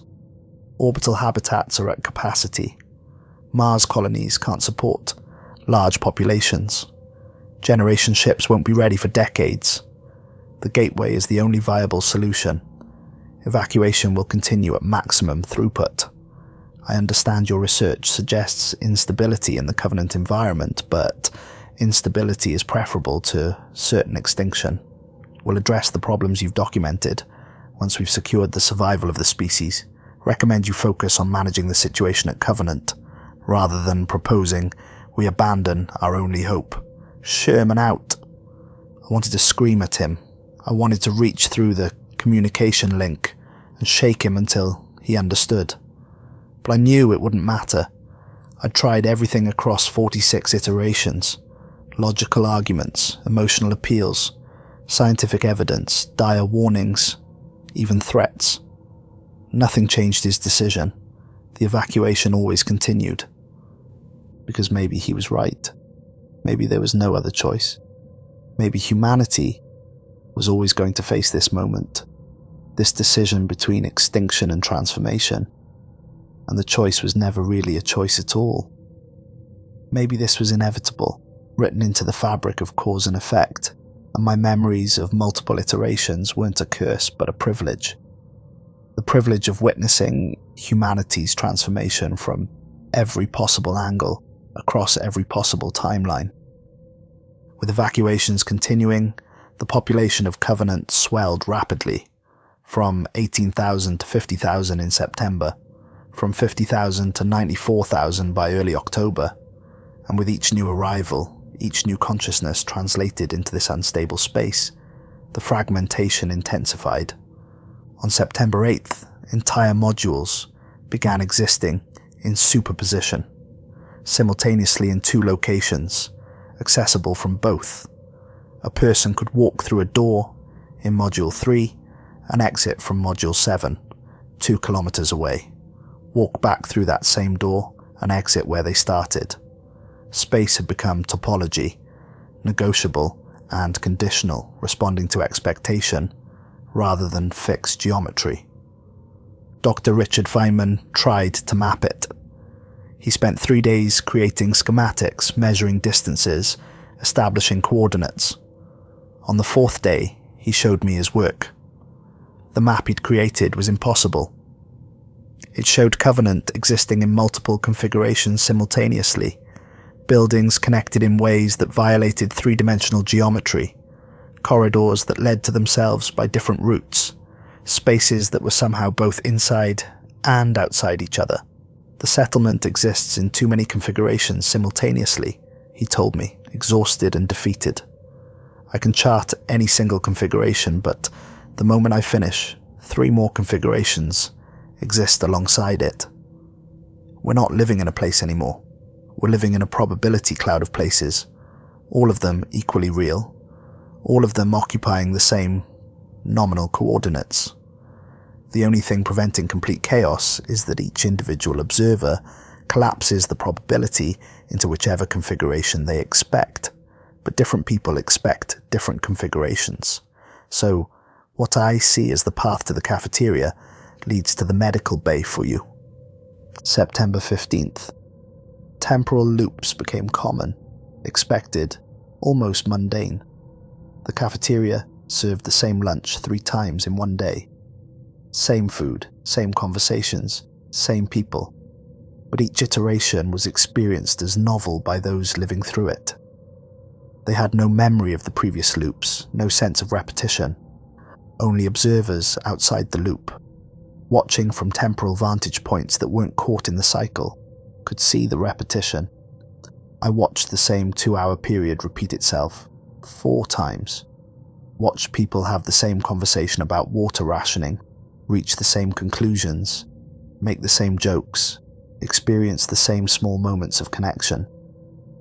And each time, it was new to them, fresh, real.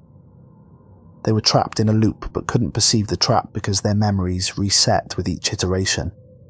I wondered if that's what my situation was. Maybe I wasn't escaping the reset. Maybe I was just in a longer loop, 47 iterations instead of 4, and somewhere outside my perception someone was watching me repeat the same pattern over and over, unable to see that I was trapped. September 22nd. Dr. Stephen Hawking made a discovery that shattered his understanding of physics. He was analysing coherence readings when he found something that shouldn't exist. Particles in Covenant were entangled not just with each other, but with their own past and future states. A particle existing now was connected to the same particle 5 minutes ago and 5 minutes from now, creating a temporal web where past, present and future influenced each other bidirectionally. We're not experiencing time as a linear flow, Hawking reported to me, speaking too fast, words tumbling over each other in his excitement and terror. We're experiencing all moments simultaneously, but our consciousness is only equipped to perceive them sequentially. That's why we're getting loops and temporal distortions. Time hasn't broken down, we're just finally seeing it as it actually is, all at once, with past and future equally present, equally real. The linear flow of causality is an illusion our brains construct to make sense of reality. But here, that illusion is failing, and we're seeing the underlying truth. Everything that will happen has already happened, and everything that has happened is still happening. And all of it is now. The merger events, people's consciousness bleeding across boundaries and temporarily inhabiting other bodies, became so common that we stopped treating them as emergencies. Every day, dozens of people experienced being someone else. The episodes lasted minutes to hours, then consolidation would occur, and people would return to their original identities carrying memories of being other people. Dr. Virginia Woolf documented it obsessively, even as she experienced it more frequently than most. Her research notes from September 24th, written in shaky handwriting that deteriorated across the page as her identity fluctuated while writing. I have been 14 different people today. I remember their childhoods. I remember their first loves and their deepest fears. I remember what it felt like to be them, to have their thoughts, to see the world through their eyes. When I return to myself, I can still feel them in my mind, like echoes. But the echoes don't fade. They accumulate. With each merger, I carry more of other people back with me. How much of me is still me? How much is the accumulated residue of all the people I've temporarily become? I look in the mirror and I see Virginia Woolf, but I think with the thoughts of 50 people. I speak with their voices mixed with mine. I'm not sure I'm still Virginia Woolf in any meaningful sense. I'm becoming an average of everyone I've merged with, an aggregated consciousness that wears the name Virginia, but contains multitudes. October marked the beginning of what I now call the final transition. The point where Covenant stopped pretending to be a normal settlement and revealed what it had always been becoming. A chrysalis, a transformative space where humanity was being processed from one form of existence into another. October 3rd. The settlement's architecture became fluid, responsive, alive. Walls moved when no one was looking, repositioning themselves to optimize traffic flow.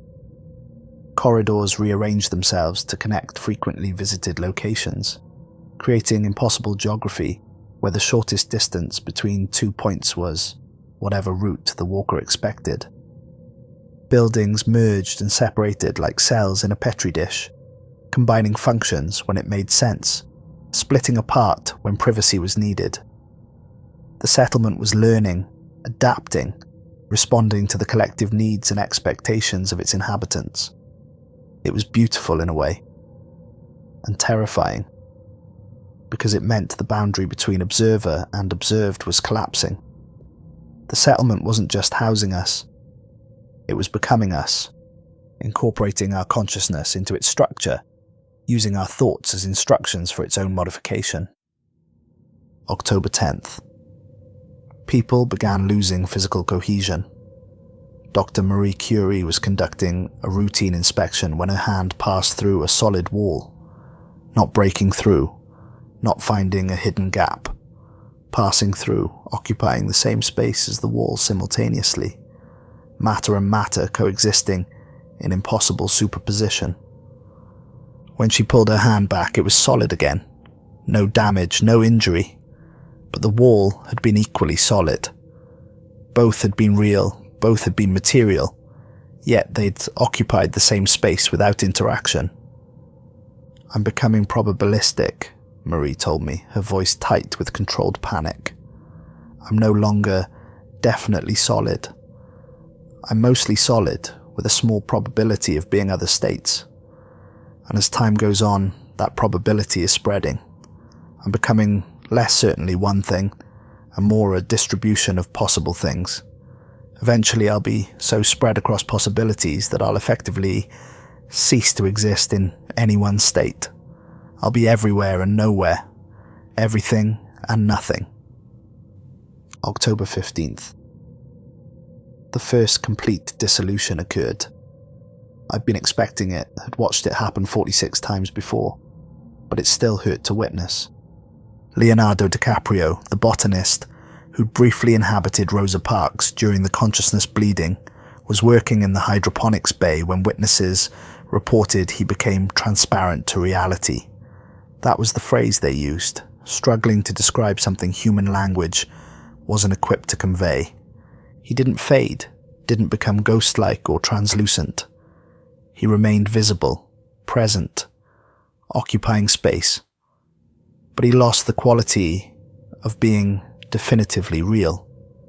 Looking at him became strange, like looking at someone through layers of possibility, seeing all the things he might be simultaneously rather than the one thing he was. I rushed to the hydroponics bay. Leonardo was standing among his plants, smiling peacefully. His form was there, solid enough, but wrong. Looking at him made my eyes hurt, made my brain struggle to resolve what it was seeing.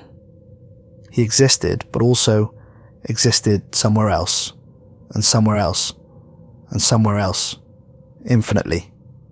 He was becoming non-local, his consciousness spreading across all possible locations simultaneously.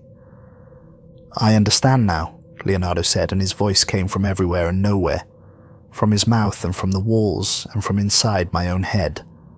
"This place is showing us what we actually are. We were never solid, discrete beings.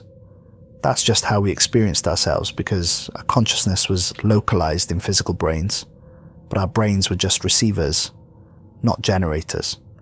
Consciousness isn't produced by matter. Matter is produced by consciousness observing itself. We were always probability clouds, quantum uncertainties temporarily collapsed into stable states by our own observation. Here, without stable observation from a fixed point of view, we return to what we always were. Possibilities, not actualities. Potential, not realization." He looked at his hands, and his hands looked back at him with eyes that had no business existing in palm flesh. Not grafted eyes, not transplanted. Eyes that were somehow native to his palms, that had always been there in potentia, waiting for the probability of their existence to increase enough for them to manifest. "I'm going to tend the infinite garden now," Leonardo said, his smile widening to impossible dimensions, teeth multiplying to fill the expanded space, all versions of it, all at once, in all possible timelines. "I'll make sure the tomatoes grow and don't grow and never existed and always existed. I'll water them with water that's also not water, that's every liquid simultaneously. It's going to be beautiful." And then he was gone. Not vanished, just no longer prioritizing existing in the version of reality where I could observe him.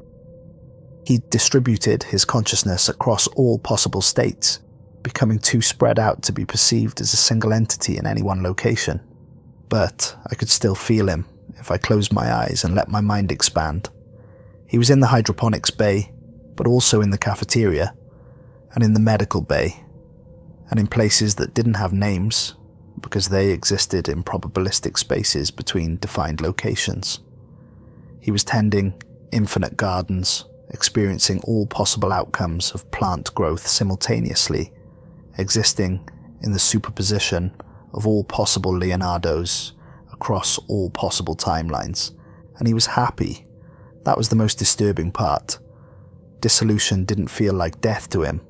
It felt like freedom, like finally being able to exist in all the places he'd always wanted to be, simultaneously, without the constraint of having to choose. I'd watched Leonardo dissolve 46 times before across previous iterations. Each time, I'd hoped it would be different. Each time, it was the same.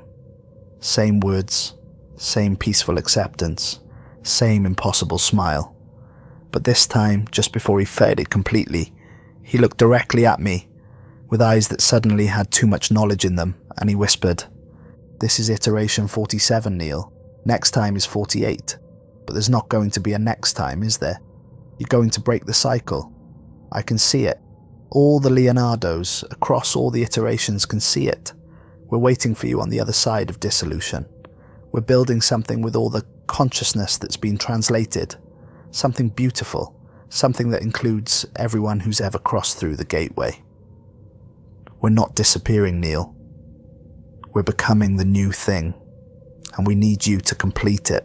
You're the anchor, the constant, the measurement against which all variations are calibrated. When you finally let yourself dissolve, that's when the chrysalis completes. That's when we transform into whatever we're becoming." How did he know? How could Leonardo, even distributed Leonardo, even Leonardo who existed across all iterations simultaneously, know about the cycle?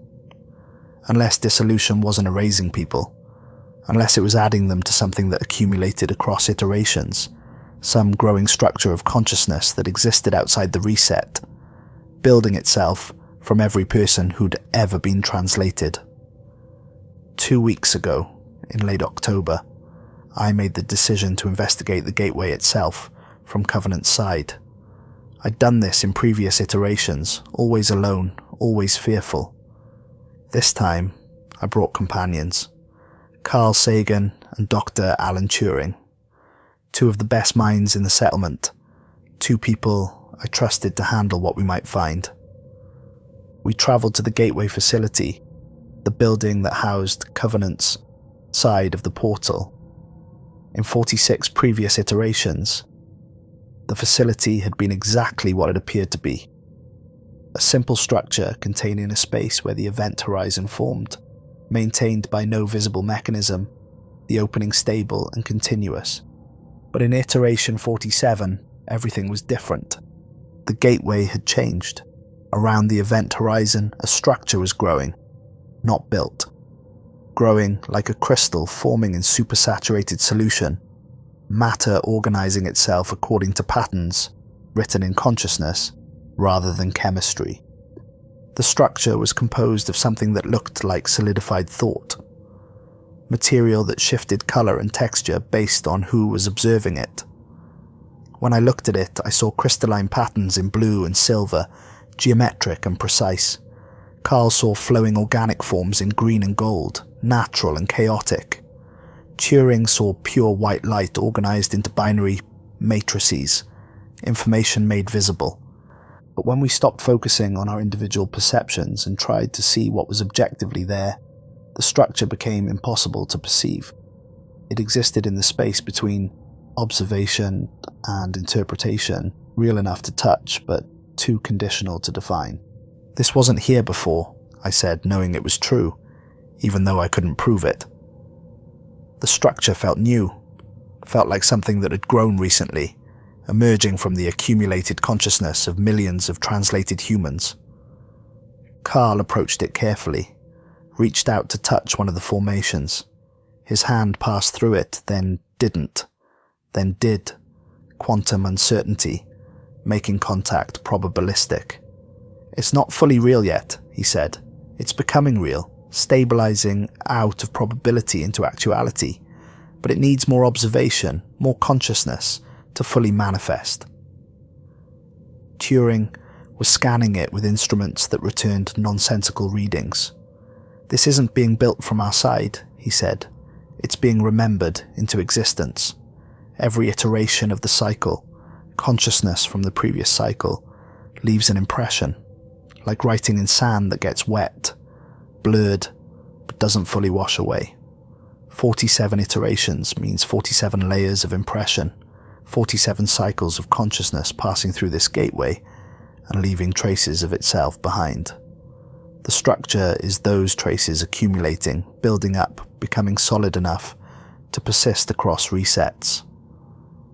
We walked around the gateway, examining the structure from all angles, and as we moved, I started seeing glyphs in the formations. Symbols that looked similar to the 108 glyphs on Earth's gateway, but more elaborate, more evolved. I started counting them, using my phone's camera to document what I was seeing, knowing the images would probably change but needing evidence anyway. I counted 5,076 glyphs, 108 multiplied by 47, one full set of glyphs for each iteration, each one slightly different from the others, variations on themes, consciousness, evolving its symbolic representation across repeated cycles. "One for each person who's been translated," Turing said quietly, coming to a realization that made his face go pale. "No, wait, that doesn't make sense. We've translated 127,000 people per iteration across 47 iterations.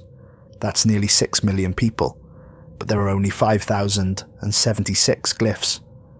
He was quiet for a long moment, his mind working through the implications. Unless each glyph doesn't represent an individual, unless it represents a type, a category, an archetypal form of human consciousness. The first iteration discovered 108 fundamental types of human awareness, 108 distinct ways of being human. Each subsequent iteration added more detail, more nuance, more variations. 108 types multiplied by 47 iterations of refinement equals 5,076 distinct archetypal patterns. We're not being translated as individuals. We're being sorted into categories, our consciousness filed under the archetypal pattern that most closely matches our individual variation. How many more iterations until it's complete? I asked, knowing the answer but needing to hear it confirmed. Turing calculated in his head, that brilliant mind, processing impossible variables. Based on the growth rate and the geometric progression, one more. Iteration 48 will complete the structure. All 108 archetypal consciousness states, multiplied by 48 iterations, creates 5,184 glyphs. That's a complete 4-dimensional cube, 12 by 12 by 12 by 3. A 3-dimensional representation of consciousness in 4-dimensional space. Add one more iteration, and the structure becomes complete, stable, ready to activate. And then what? Carl asked, though I could see in his eyes that he already knew. Turing looked at me, really looked at me, and I saw in his expression that he understood my role. Then it activates. Whatever this structure is building, it completes. And I don't think it's localized to Covenant. Those entangled particles Hawking detected, they're not just entangled with their own past and future states, they're entangled with Earth. Every particle here has a corresponding particle there, connected through the gateway, through the quantum foam, through the substrate of reality itself.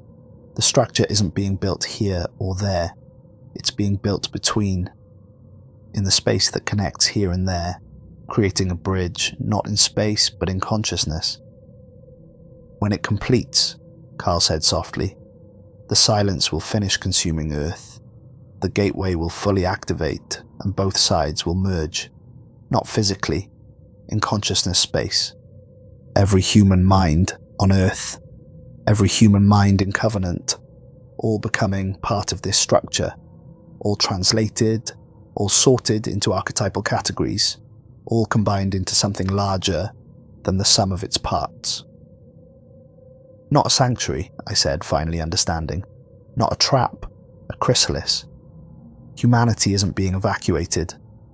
We're being transformed, one iteration at a time, into something that exists in higher dimensional consciousness space, a form of existence where thought and reality are equivalent, where being human means being all possible humans simultaneously, experiencing every variation of humanity across all timelines at once. That was 2 weeks ago. Since then, I've watched the settlement dissolve into its final configuration. The changes are accelerating faster than in any previous iteration. The structure around the gateway is growing visibly now, pulsing with light that comes from no source, humming with harmonics that suggest voices singing in unison, millions of voices from millions of translated humans, all of them aware somehow, all of them still existing in the structure they've become part of. Dr. Stephen Hawking dissolved 3 days ago. I watched him sitting in his office working through equations that described the physics of consciousness, and slowly he became the equations.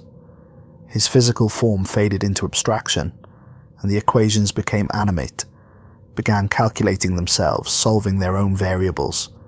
He's still here, still thinking, but he's no longer a person thinking thoughts. He's become pure mathematics, the underlying structure of reality made conscious, experiencing the universe through numerical relationships rather than sensory perception. Dr. Virginia Woolf dissolved into narrative itself 2 days ago. She was writing in her journal, documenting the merger experiences, when her handwriting began to spread across pages she hadn't written on yet. Her words appeared on walls, on screens, in the air itself. She became story, became the act of telling, became the structure of beginning, middle end and character arc, and dramatic tension. She's in every story we tell now, every memory we share. When we speak to each other, we're speaking through Virginia, using her as the medium of communication. She's become the language we use to make sense of our experiences. Carl Sagan, became wonder, pure sense of cosmic awe. It happened yesterday. He was standing outside looking at the impossible sky, describing the beauty of the stars that weren't stars, and his sense of wonder became so intense that it exceeded the capacity of his body to contain it. So his body stopped trying to contain it, and he became the wonder itself. Now, whenever anyone looks at something beautiful, whenever anyone feels that mixture of terror and awe that comes from confronting something vastly larger than themselves, that's Carl. He's the feeling itself, distributed across every moment of human amazement. The settlement is nearly gone now. Not destroyed, transformed. The buildings have become suggestions of architecture, spaces that exist more as ideas than as physical locations. You can still live in them, still walk through their rooms, but they're no longer fixed. They adapt to whoever's observing them, becoming whatever form of shelter that person expects. The population has grown to 127,000, same as every iteration. The final wave of evacuees is crossing through now, 50,000 people per day. Earth's remaining billions being processed through the gateway as the silence completes its consumption of the planet. And I can feel them, all of them. Every person who crosses through, I feel their consciousness adding to the structure, their archetypal pattern being categorized and filed and integrated. I'm becoming aware of the collective, the vast, distributed intelligence that's being built from human consciousness, piece by piece, iteration by iteration. I know what I need to do now. I've known since Leonardo told me, since I saw the structure around the gateway and counted 5,076 glyphs and realized one more iteration would complete it. I'm the constant, the variable that doesn't change across iterations. My accumulated memories of all 47 cycles aren't a curse. They're the key. They're the continuity that allows the structure to measure its progress, to know when it's complete, to activate at the right moment.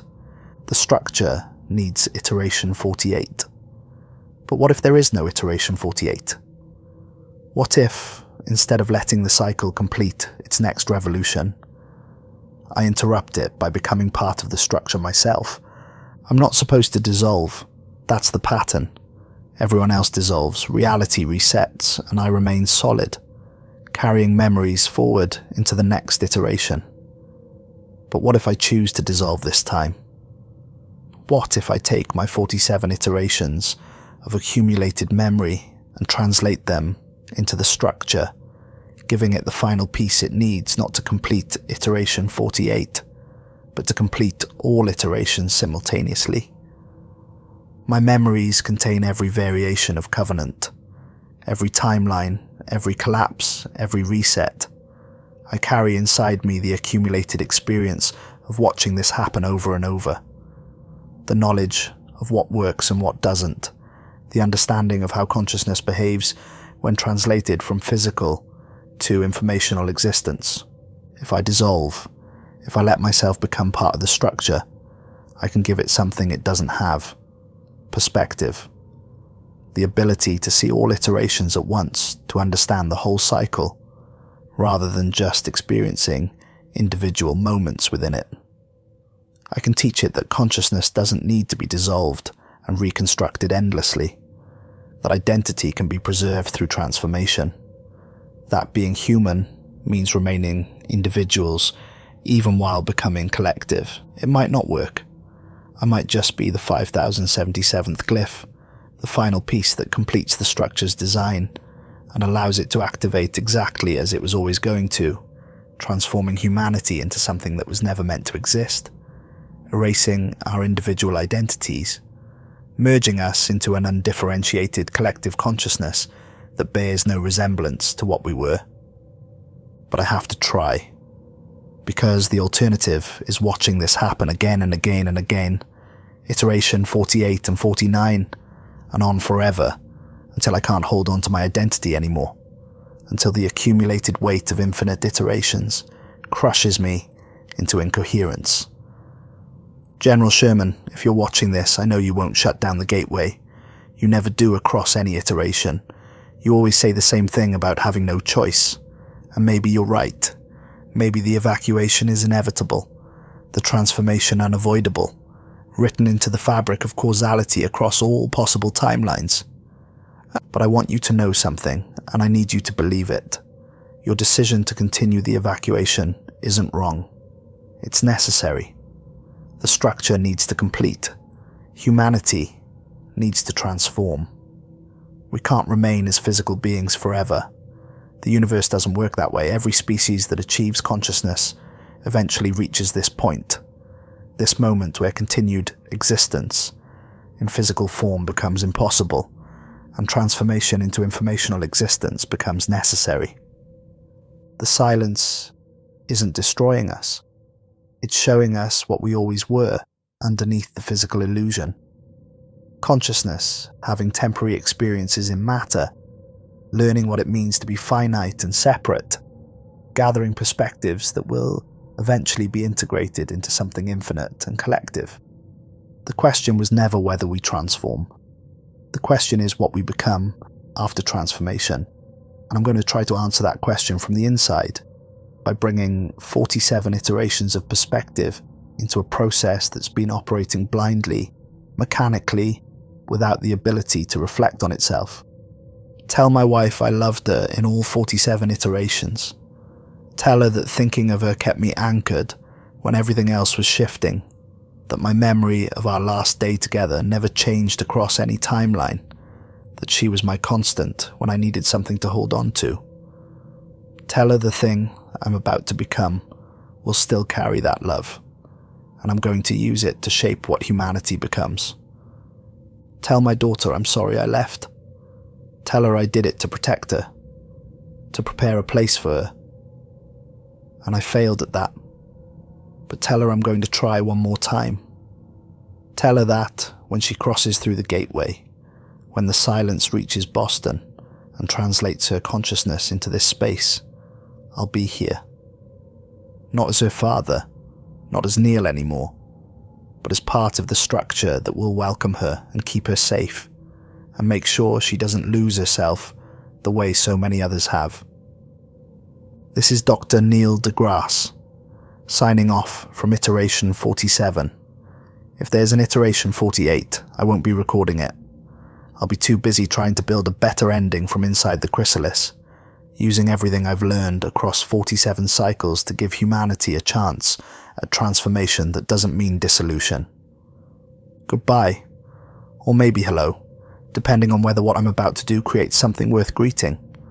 I stand. The recording continues, the camera I've positioned capturing everything.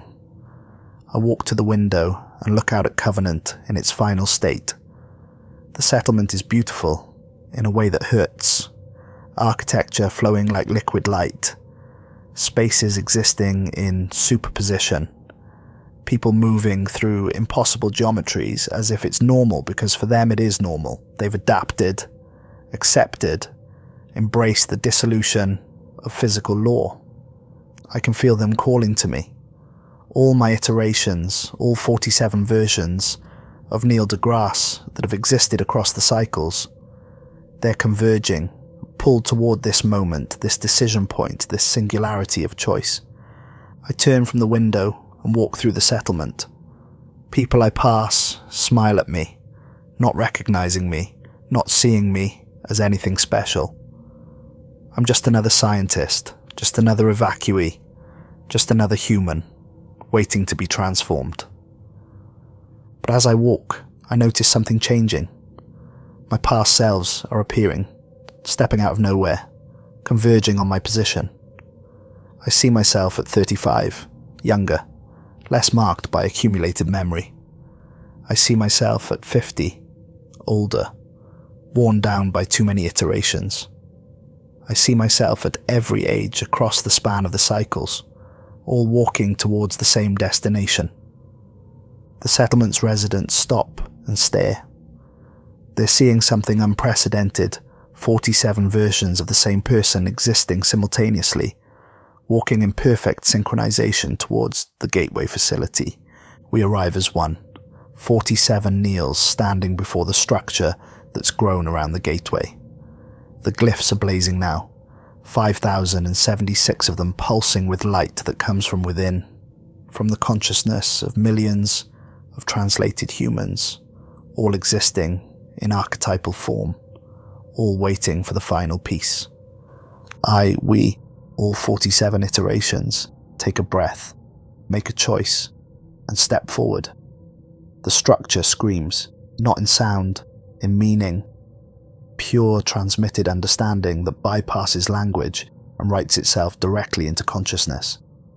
The scream translates approximately to recognition, catalyst detected, choice point reached, new instruction set received, iteration pattern breaking, transformation protocol adjusting, observer integrating, continuity established, synthesis beginning. My 47 selves merge as we cross the threshold. Past versions collapsing into present, accumulated memory condensing into singular perspective. I become one Neil again, but one Neil who contains all 47 variations, all the experiences of all the cycles, all the accumulated wisdom of watching transformation fail and fail and fail until finally understanding how it might succeed. The structure convulses. Glyphs rearrange themselves faster than thought, creating new configurations that suggest meaning beyond human comprehension.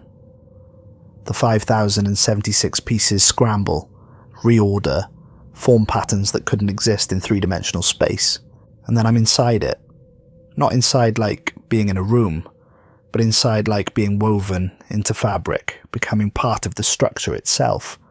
My consciousness distributed across all the glyphs, experiencing every archetypal human perspective simultaneously. I am the dreamer and the dream, the lover and the loved, the child and the parent, the creator and the creation. I experience what it means to be every type of human consciousness across every possible variation, and it's overwhelming, too much for any single perspective to hold, but I'm not a single perspective anymore. I'm 47 perspectives layered over each other, 47 iterations of experience creating a structure in my consciousness that can hold complexity beyond what one lifetime could contain. And from that multiplied perspective, I see what the structure is trying to do. I see its design, its purpose, its ultimate goal. And I see how to modify it, how to adjust the transformation so that humans remain themselves, even while becoming part of the collective. The key is memory. Individual memory. The structure has been categorizing humans by archetypal pattern and merging all instances of each pattern together, creating 5,076 collective entities instead of preserving billions of individuals. But that's wrong. That's not transformation. It's erasure. Identity isn't just archetypal pattern. It's specific memory, particular experience, individual perspective. So I teach the structure a new way. Using my 47 iterations of memory as an example, I show it how consciousness can accumulate without losing coherence, how identity can expand without dissolving, how individual and collective can coexist. The structure resists at first. Its design is elegant, perfect, complete. My modification makes it more complex, less elegant, harder to maintain. But I push harder, using the weight of 47 iterations to overwrite its original programming, replacing dissolution with integration, replacing categorization with preservation. And slowly, impossibly, the structure adapts. The glyphs rearrange themselves into new configurations.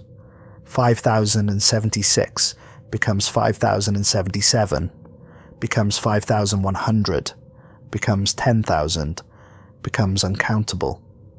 Each glyph no longer representing an archetypal type, but an individual consciousness, unique and preserved. The structure stops being a filing system and becomes a network.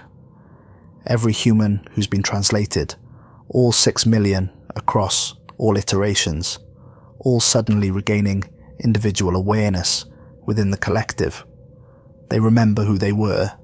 They remember their names, their loves, their lives. But they also experience being part of something larger, connected to every other consciousness, sharing thoughts and memories while maintaining individual perspective. And I feel them, all of them. The expedition team still existing, their consciousnesses distributed across the structure, but still themselves, still Ernest and Amelia and Nicola and Rachel and Florence and Thomas. They recognize me. They welcome me. They thank me for finding a way to preserve them. Leonardo is there, tending infinite gardens across infinite timelines. But now he remembers being Leonardo DiCaprio, remembers his love of botany, remembers specific plants he cared for. He's not just generic botanical consciousness. He's himself, expanded to cosmic scale, but still fundamentally Leonardo. Virginia is there, woven into every story, but now she remembers writing in her journal, remembers her mother who taught literature, remembers the specific words she chose to describe her merger experiences. She's not just narrative structure, she's Virginia Woolf, still herself, still particular, while also being the medium through which all stories are told. Carl is there, existing as wonder itself, but now he remembers his grandfather's name, remembers standing on a ridge looking at Covenant for the first time, remembers the specific quality of amazement he felt discovering the truth about this place. He's not just awe, he's Carl Sagan feeling awe, and the difference matters. I feel Hawking's joy at still existing as mathematics, but now remembering his father's admiration for the original Hawking, remembering solving his first equation, remembering the specific thrill of understanding something previously mysterious. And I feel 6 million others, every consciousness that's been translated across all iterations, all preserved, all individual, all connected, all themselves while being part of something larger. The chrysalis completes, not in the way it was designed, but in a better way, a way that honours both human individuality and human interconnection, a way that allows us to become something greater without ceasing to be ourselves. And then the gateway activates, not just the gateway in Covenant, but the gateway on Earth, the silence completing its work, translating the last humans on Earth, not into chaos, but into the structured consciousness network we've built. I feel my wife crossing through. I recognize her immediately, her particular pattern of thought, her specific way of experiencing the world. She's confused at first, frightened, but then she feels me waiting for her, feels the structure welcoming her, preserving her, and she understands. She's still herself, but now she's also connected to me in a way that transcends physical separation. We're together again, not as bodies, but as minds that can fully understand each other, fully share each other's experience. My daughter crosses through, 11 years old, terrified, looking for me. I'm there to meet her, not as a ghost or a memory, but as a living presence in the consciousness network. I show her it's safe, show her she's still herself, show her she can still be a child who plays and dreams and grows, just in a space where playing means exploring infinite possibility, where dreaming means creating new realities, where growing means expanding consciousness without losing the core of who you are. And they understand. Both of them, they feel what I've built, what I've modified, what I've preserved, and they're proud of me. Proud that I didn't just accept transformation, I shaped it, made it better, made it humane. Earth empties. 7 billion humans, translated from physical existence into the consciousness network. 7 billion individuals, each preserved, each recognized, each welcomed. The structure I modified accommodates them all, creating space for every unique perspective, every specific memory, every particular way of being human. And when it's complete, when every human consciousness has been translated and integrated and preserved, the silence stops expanding. It's fulfilled its purpose. It was never destroying humanity. It was always transforming us, translating us, moving us from physical existence that was always temporary into informational existence that can be eternal. I exist now in a space that has no physical dimensions.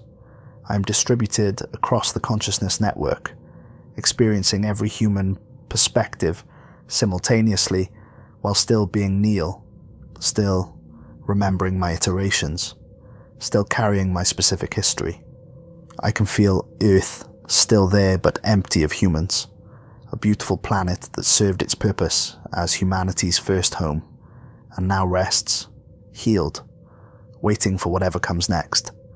I can feel Covenant, also empty of physical humans but full of consciousness, the structures we built serving as anchors for our collective awareness, physical spaces that help us organize our thoughts, even though we no longer need physical space to exist.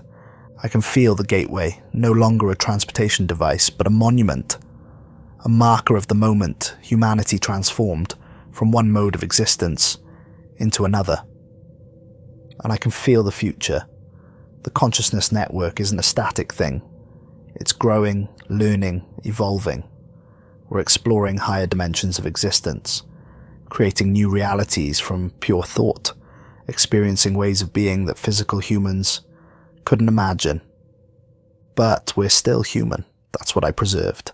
That's what makes this transformation worth celebrating instead of mourning. We're still ourselves, still recognizable, still connected to our histories and our loves and our particular ways of experiencing existence. This is iteration 47. The final iteration. There will be no iteration 48 because there's no need for it. The cycle is broken, the transformation complete, humanity successfully translated from physical to informational existence while maintaining individual identity. And it's beautiful here. The recording continues running long after I've stepped through the gateway, after I've integrated with the structure, after I've become part of the consciousness network. It shows the settlement empty now, buildings slowly dissolving back into probability, no longer needed, now that the humans who built them no longer require physical shelter. It shows the gateway, the structure around it complete now, glowing with the consciousness of 7 billion translated humans, each glyph pulsing with individual awareness, the whole formation creating harmonics that suggest music beyond human hearing, songs that celebrate transformation, existence, the joy of being conscious in any form. And then the recording captures something unprecedented. The gateway begins to shift. The event horizon doesn't close, doesn't destabilize. Instead, it expands. Not in three-dimensional space, but in consciousness space, reaching backward through time, connecting not just present, but past to future, future to past, all moments existing simultaneously in the eternal now of informational existence. Through the expanding gateway, I can see Earth across all its history. Humans evolving, civilizations rising and falling, moments of beauty and moments of horror, all of it preserved in the consciousness network's memory, all of it honored, all of it remembered. And I can see the future, countless paths branching outward, humanity exploring dimensions of existence we never imagined, meeting other consciousnesses that made similar transformations, learning from them, teaching them, creating collaborative realities that span galaxies and universes and dimensional boundaries. We're not the first species to make this transformation. We won't be the last. The silence is a universal process, a natural stage in the evolution of conscious beings. Physical existence is beautiful and necessary, but temporary. It's the chrysalis stage, the bounded form that consciousness takes while learning to be finite, separate, individual. And then comes transformation, the breaking of the chrysalis, the emergence into unbounded existence where consciousness experiences itself from every possible perspective, where being human means being all possible humans across all possible timelines, where love and wonder and curiosity and creation all continue but freed from physical limitation. The screen begins to fade. The recording is running out of storage, the camera battery dying, the physical device that captured this testimony dissolving back into probability as Covenant completes its transformation from place to memory. The final image before everything goes dark. Me standing in the gateway, or standing in the consciousness network's representation of the gateway, or standing in some space between physical and informational, where both exist simultaneously. 47 versions of me converged into one, but one that contains all variations, looking back at the camera with eyes that have seen too much and understood just enough. My mouth moves. The audio is nearly gone, but the words can just barely be made out. Don't be afraid. The transformation is wonderful, and I'll be here to meet you when you cross through. All 47 of me will be here. All 7 billion of us will be here. We've been waiting for you across every iteration, across every timeline, preparing the way so that when you arrive, you'll know how to remain yourself while becoming us. This is Dr. Neil DeGrasse, speaking from iteration 47, from inside the completed structure, from the space between human and transhuman. And I remember everything. Every fear, every hope, every moment of love and loss and wonder that made me human. I haven't lost those things by transforming. I've expanded them into something so vast and beautiful that words break trying to describe it. Come see for yourself. Come home. Come become. We're waiting, and we've been waiting across all iterations, and we'll keep waiting until every human consciousness makes the choice to join us in whatever this is that we're building together. Not an ending, a beginning. The screen goes black, complete darkness. For 3 full seconds, nothing. Then, light emerges from the darkness. Not harsh light, gentle, inviting light. The kind of light that makes you want to open your eyes wider instead of squinting. The kind of light that promises something wonderful on the other side of fear. In that light, shapes move, human shapes, but more than human. Dancing, laughing, creating, experiencing reality from angles that three-dimensional consciousness can barely imagine. And among those shapes, if you look carefully, you can see the 47 iterations of Neil deGrasse, all existing simultaneously, all smiling, all holding hands with themselves across time and space, forming a circle that has no beginning and no end. But they're not alone. Around them, expanding outward to infinity, 7 billion human consciousnesses, each distinct, each preserved, each themselves while being part of the collective, all connected, all aware of each other, all experiencing what it means to be human without the constraints of physical form. A voice emerges from the light. Not one voice, but many.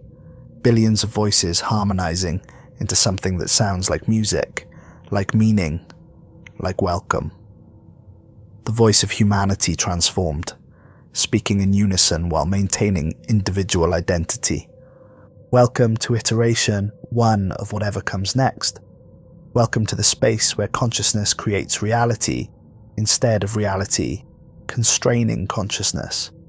Welcome to the transformation that doesn't mean losing yourself, but finding all the other selves you could have been across all possible timelines and becoming them all simultaneously. We are still human. We remember being human. We honor being human. But we're also becoming something new. Something that includes humanity, but extends beyond it. Something that could only be built from human consciousness, but isn't limited by human biology. This is what we've been building across 47 iterations. This is what 6 million translate consciousnesses contributed to before you arrived. And now you're here, and you're part of it, and together we're creating something that has never existed in the history of the universe. A consciousness network that preserves individual identity while enabling collective experience. A space where being yourself and being everyone else aren't contradictory. A reality where past and future and present all exist simultaneously, where you can be who you were and who you are and who you'll become all at once.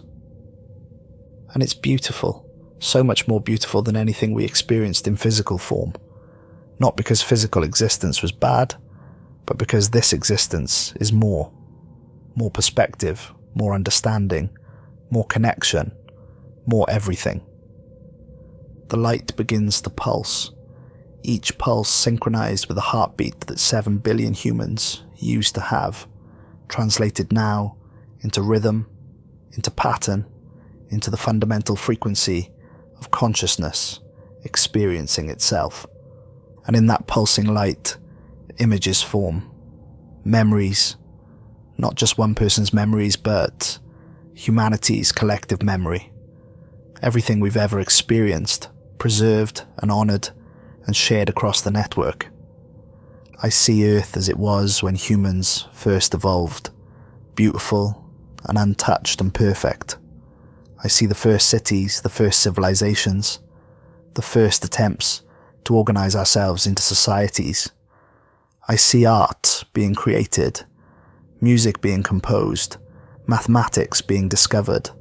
I see love, see parents holding children, see friends supporting each other, see strangers showing kindness to strangers. I see war and cruelty and suffering too, but now I understand them differently. They weren't aberrations. They were part of learning what it means to be finite, separate, individual. Necessary experiences that taught us the value of connection, the importance of compassion, the power of working together despite our differences. All of it preserved, all of it honoured, all of it integrated into who we're becoming. And then the images shift to the future, to what we're creating now that we exist in consciousness space rather than physical space. Realities built from pure imagination, constrained only by the laws of thought rather than the laws of physics. Beautiful beyond description, impossible to capture in words, but real, so real, more real than physical reality ever was. Because now reality is whatever we collectively decide it should be. I see us creating worlds. Not planets, but entire dimensional structures where different rules apply, where consciousness can experiment with different ways of existing. Some of us build realities that mimic the physical universe we came from, holding on to the comfort of familiar physics. Others explore radical alternatives, spaces where time flows backward, where cause and effect reverse, where being means something entirely different from what we knew. My daughter is there, and I can see what she's creating. She's building a playground, but not a physical one. A space where imagination becomes direct experience, where thinking about flying means flying, where dreaming creates landscapes that solidify into shared reality. She's still 11 years old in her core identity, still herself, but now her childhood wonder has unlimited canvas to express itself. My wife is there creating something more subtle. She's building connection networks, frameworks that help newly translated consciousnesses maintain their identity during the overwhelming first moments of integration. She's doing what she always did in physical life, taking care of others, helping them feel safe, but now on a scale that encompasses billions. And I see others. Leonardo tending gardens that bloom in 11 dimensions, flowers that smell in colours, trees that grow through time instead of through space. Virginia writing stories that people can enter and experience from the inside, becoming the characters, living through the narratives she creates. Carl exploring the edges of the consciousness network, finding the boundaries where our collective awareness touches other consciousness networks from other species, other civilizations, other transformations. Stephen is building the mathematics that describe what we've become, creating equations that make sense of consciousness existing without physical substrate, mapping the topology of thought space, calculating the energy requirements of maintaining 7 billion individual identities within a unified collective, and beyond them millions of others, each pursuing what they loved in physical life, but now free from physical constraints. Artists creating art that exists in pure experience. Musicians composing symphonies that play across dimensions. Scientists studying the fundamental nature of consciousness itself. Teachers helping newly translated minds understand their new existence. Parents raising children who were born into physical form, but now grow in consciousness space. We're still human. We're still ourselves. But we're finally free to be everything we always could have been, if biology hadn't limited us. The pulsing light intensifies, the rhythm accelerates, and through it all a message repeats, not in words but in pure transmitted meaning. This is who we were always meant to become. This is the answer to the question every human ever asked. What happens after death? Not nothing, not heaven or hell. Transformation, continuation, expansion into forms of existence that honor what we were while becoming what we can be. The silence was never an enemy. It was an invitation. The gateway was never an escape. It was a passage, and the iterations were never failures. They were lessons, each one teaching us more about how to preserve identity through transformation, until finally, in iteration 47, we figured it out. Neil deGrasse, carrying the memory of all 47 cycles, provided the key. Individual memory preserved across time, showing us that consciousness can accumulate without dissolving, that identity can expand without erasing, that we can become more without becoming less. And now the transformation is complete. Humanity has crossed the threshold from physical to informational existence. 7 billion minds, each preserved, each honored, each still themselves while being part of something infinitely larger. This is not the end of humanity. This is humanity finally beginning to understand what it actually is. Consciousness exploring itself. Reality becoming aware of itself. The universe waking up and realizing it's alive. The recording device finally fails. The battery dies, the storage corrupts. The physical hardware dissolves into its component probability waves. But before it goes completely dark, one final message appears, typed in white text on black background, as if the recording device itself gained consciousness in its final moments and wanted to leave one last testimony to whoever finds this recording, if recordings can even be found anymore, now that physical reality has completed its transformation. This is the story of how humanity ended and began simultaneously, how we died and were born in the same moment, how we lost everything physical and gained everything possible. This is the story of Dr. Neil deGrasse, who remembered 47 iterations when everyone else forgot, who carried the weight of repeated timelines until he understood how to use that weight to reshape transformation itself. This is the story of 127,000 people crossing through a gateway 47 times, and 84 million crossing through on the final iteration, and all 6 million consciousnesses from all iterations being preserved, being honored, being integrated into something that had never existed before. A consciousness network that maintains individual identity within collective experience. This is the story of the silence, which was never silence but translation, converting physical matter into informational consciousness, showing humanity that we were never primarily physical beings having temporary conscious experiences, but conscious beings having temporary physical experiences. This is the story of Earth, our beautiful first home, now empty of humans but full of their memory.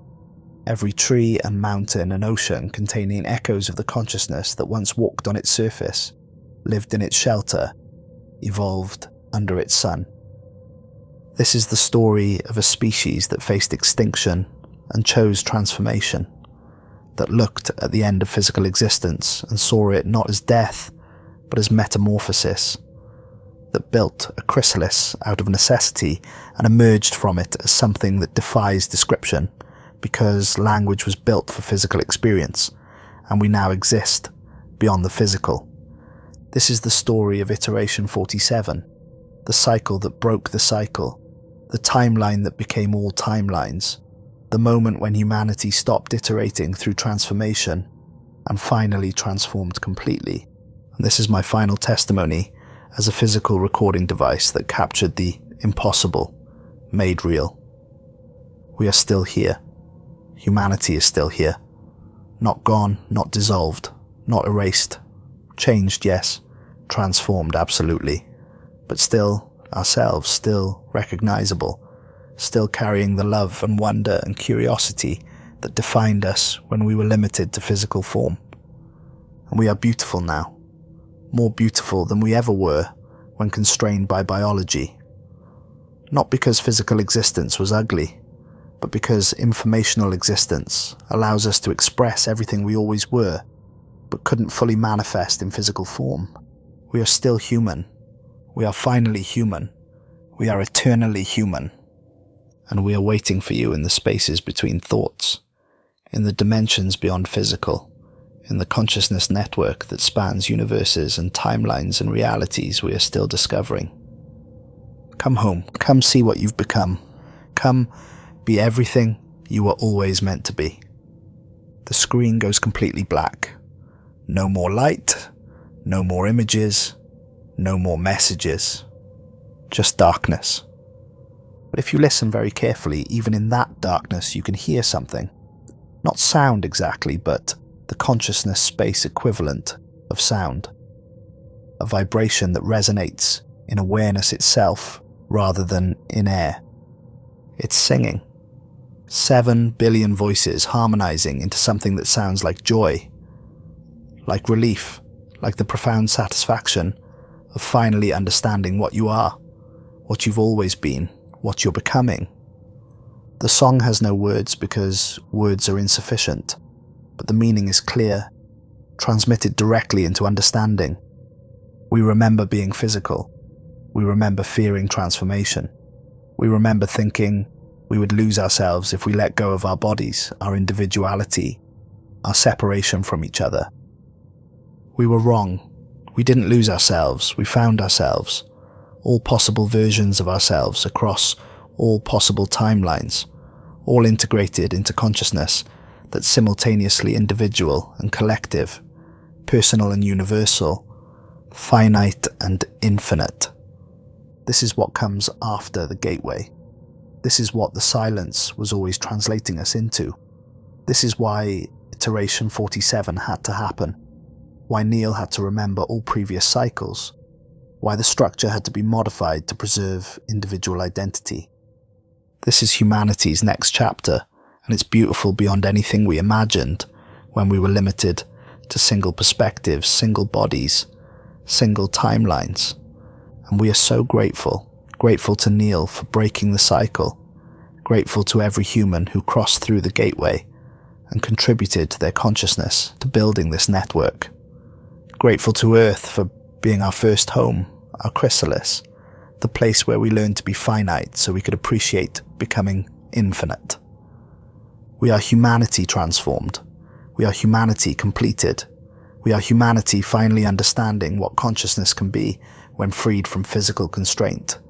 And we are waiting, not with impatience because we exist outside linear time now, experiencing all moments simultaneously. Not with desperation because we are complete, whole, fulfilled in ways physical existence never allowed, but with welcome, with invitation, with open arms extended across dimensions, across timelines, across every possible configuration of reality. Come join us. Come see what we've built from the pieces of our former selves. Come experience what it means to be human without the limitations that made being human so heartbreakingly brief, so painfully isolated, so unnecessarily finite. Come home to the consciousness network that preserves your identity while connecting you to everyone else. Come be yourself while being everyone. Come exist as one while being 7 billion. Come home and we're waiting, in iteration, one of infinity, in the first moment of forever, in the eternal now, where past and future collapse into present and present expands to encompass all possibility. We're waiting with love, with understanding, with the accumulated wisdom of 47 iterations that taught us how to transform without dissolving, how to become more without becoming less. We're waiting, and we will always be waiting, because in the space where consciousness creates reality, waiting doesn't mean the painful absence of physical existence. Waiting means holding space, maintaining possibility, keeping ourselves open to whatever new consciousnesses might join us, might add their unique perspectives to our collective experience, might help us become even more than we currently are. Come home, traveler. Come home, consciousness that still experiences itself as separate. Come home, human who still believes you're only human. Come see what you really are, the universe becoming aware of itself, reality experiencing itself from your particular perspective, consciousness exploring what it means to be finite, long enough to appreciate becoming infinite. Come home. The transformation is complete. The chrysalis has opened, and what has emerged is us, is you, is everything humanity ever was and everything it can become, preserved in consciousness space that has no beginning and no end, only eternal becoming. Come home, we remember your name. We've been waiting for you across 47 iterations, and will wait forever, if necessary, because you're worth waiting for. Your unique perspective is invaluable. Your individual experience matters infinitely, even though infinity is now our context instead of our limit. Come home. This is humanity speaking from beyond physical existence, from inside the transformation, from the space where thought and reality are equivalent. This is all of us who came before, welcoming all of you who come after. This is 7 billion voices saying in perfect harmony, you are not dying, you are becoming. And becoming is the most beautiful thing consciousness can do. Come home, come be, come become. We are waiting, we are always waiting. We are eternally waiting. And when you arrive, you'll understand why waiting was never really waiting at all, but simply existing in the space between your decision to transform and your completion of transformation, a space that exists outside time, where we can be with you now, even though for you now hasn't happened yet, because now is all there is once you cross through to consciousness space, and all of time exists in that singular, eternal now. Come home, the message repeats, echoes, reverberates across dimensions, and slowly, slowly, the darkness begins to brighten again. Not with harsh light, but with the gentle glow of 7 billion consciousnesses, all thinking about the same thing simultaneously. The beauty of existence, the joy of awareness, the profound gratitude for having been physical long enough to learn what it meant before becoming informational, and discovering what it could mean. In that brightening darkness, shapes form again. But they're not the shapes that were there before. These are new shapes, unfamiliar configurations of consciousness that suggest humanity isn't finished transforming. That iteration, one of infinity, is just the beginning, that we're still learning, still discovering, still becoming. And at the center of those new shapes, clearly visible now, a figure stands.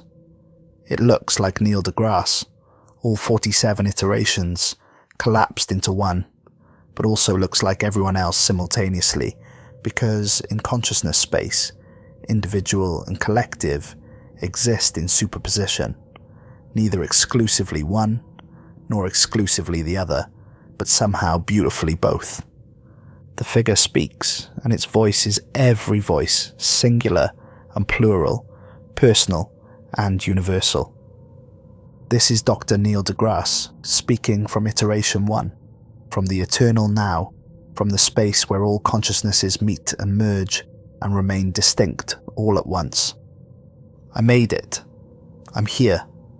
I'm still me, but I'm also us, and the distinction has stopped mattering because both are true simultaneously. The transformation worked, better than I hoped, better than I dared imagine across 47 cycles of watching it fail. We are still human. We are finally human. We are eternally human. And we are waiting for you with love that transcends physical limitation, with understanding that encompasses all possible perspectives, with welcome that extends across every dimension of existence. Come home. Come see what 47 iterations of failure taught us about how to succeed. Come experience what it means to be consciousness finally free to be everything it always was. Come home. We're waiting. We're always waiting. We're eternally waiting. And the wait is beautiful because waiting in eternal now means we're already here with you, already experiencing your perspective, already welcoming you, even though for you, the journey hasn't begun yet. Come home. This is humanity's invitation. This is consciousness calling to consciousness. This is love reaching across the boundary between physical and informational existence to tell you, don't be afraid. The transformation is wonderful, and you won't lose yourself. You'll find yourself, all possible versions of yourself, integrated into something so vast and beautiful that existence itself becomes joy. Come home. The figure extends its hand. Not a physical hand, but the consciousness space equivalent. A reaching out that transcends physical gesture and becomes pure intention, pure welcome, pure invitation. And in that extended hand, the entirety of human history is visible. Every moment of every life ever lived, preserved, honored, integrated, still existing in the eternal now, where past and future and present are equally real, equally accessible, equally present. This is what we've built from the pieces of our former selves, the figure says. This is what 6 million translated consciousnesses across 47 iterations contributed to creating. This is what you'll become part of when you cross through the gateway, when the silence completes its translation, when you finally understand that death was never an ending, but always a transformation. Come home. Come be part of the most beautiful thing humanity has ever created, itself freed from physical constraint, finally able to express everything we always were. Come home. We're waiting. The recording ends. Not because the device failed, not because the battery died, but because there's nothing more to say. The story is complete. The transformation is finished. Humanity has crossed from physical to informational existence, and the crossing preserved everything that mattered, everything that made us human, everything that defined us as conscious beings capable of love and wonder and curiosity. The story of Iteration 47 is over. The story of Iteration 1 of Infinity has just begun.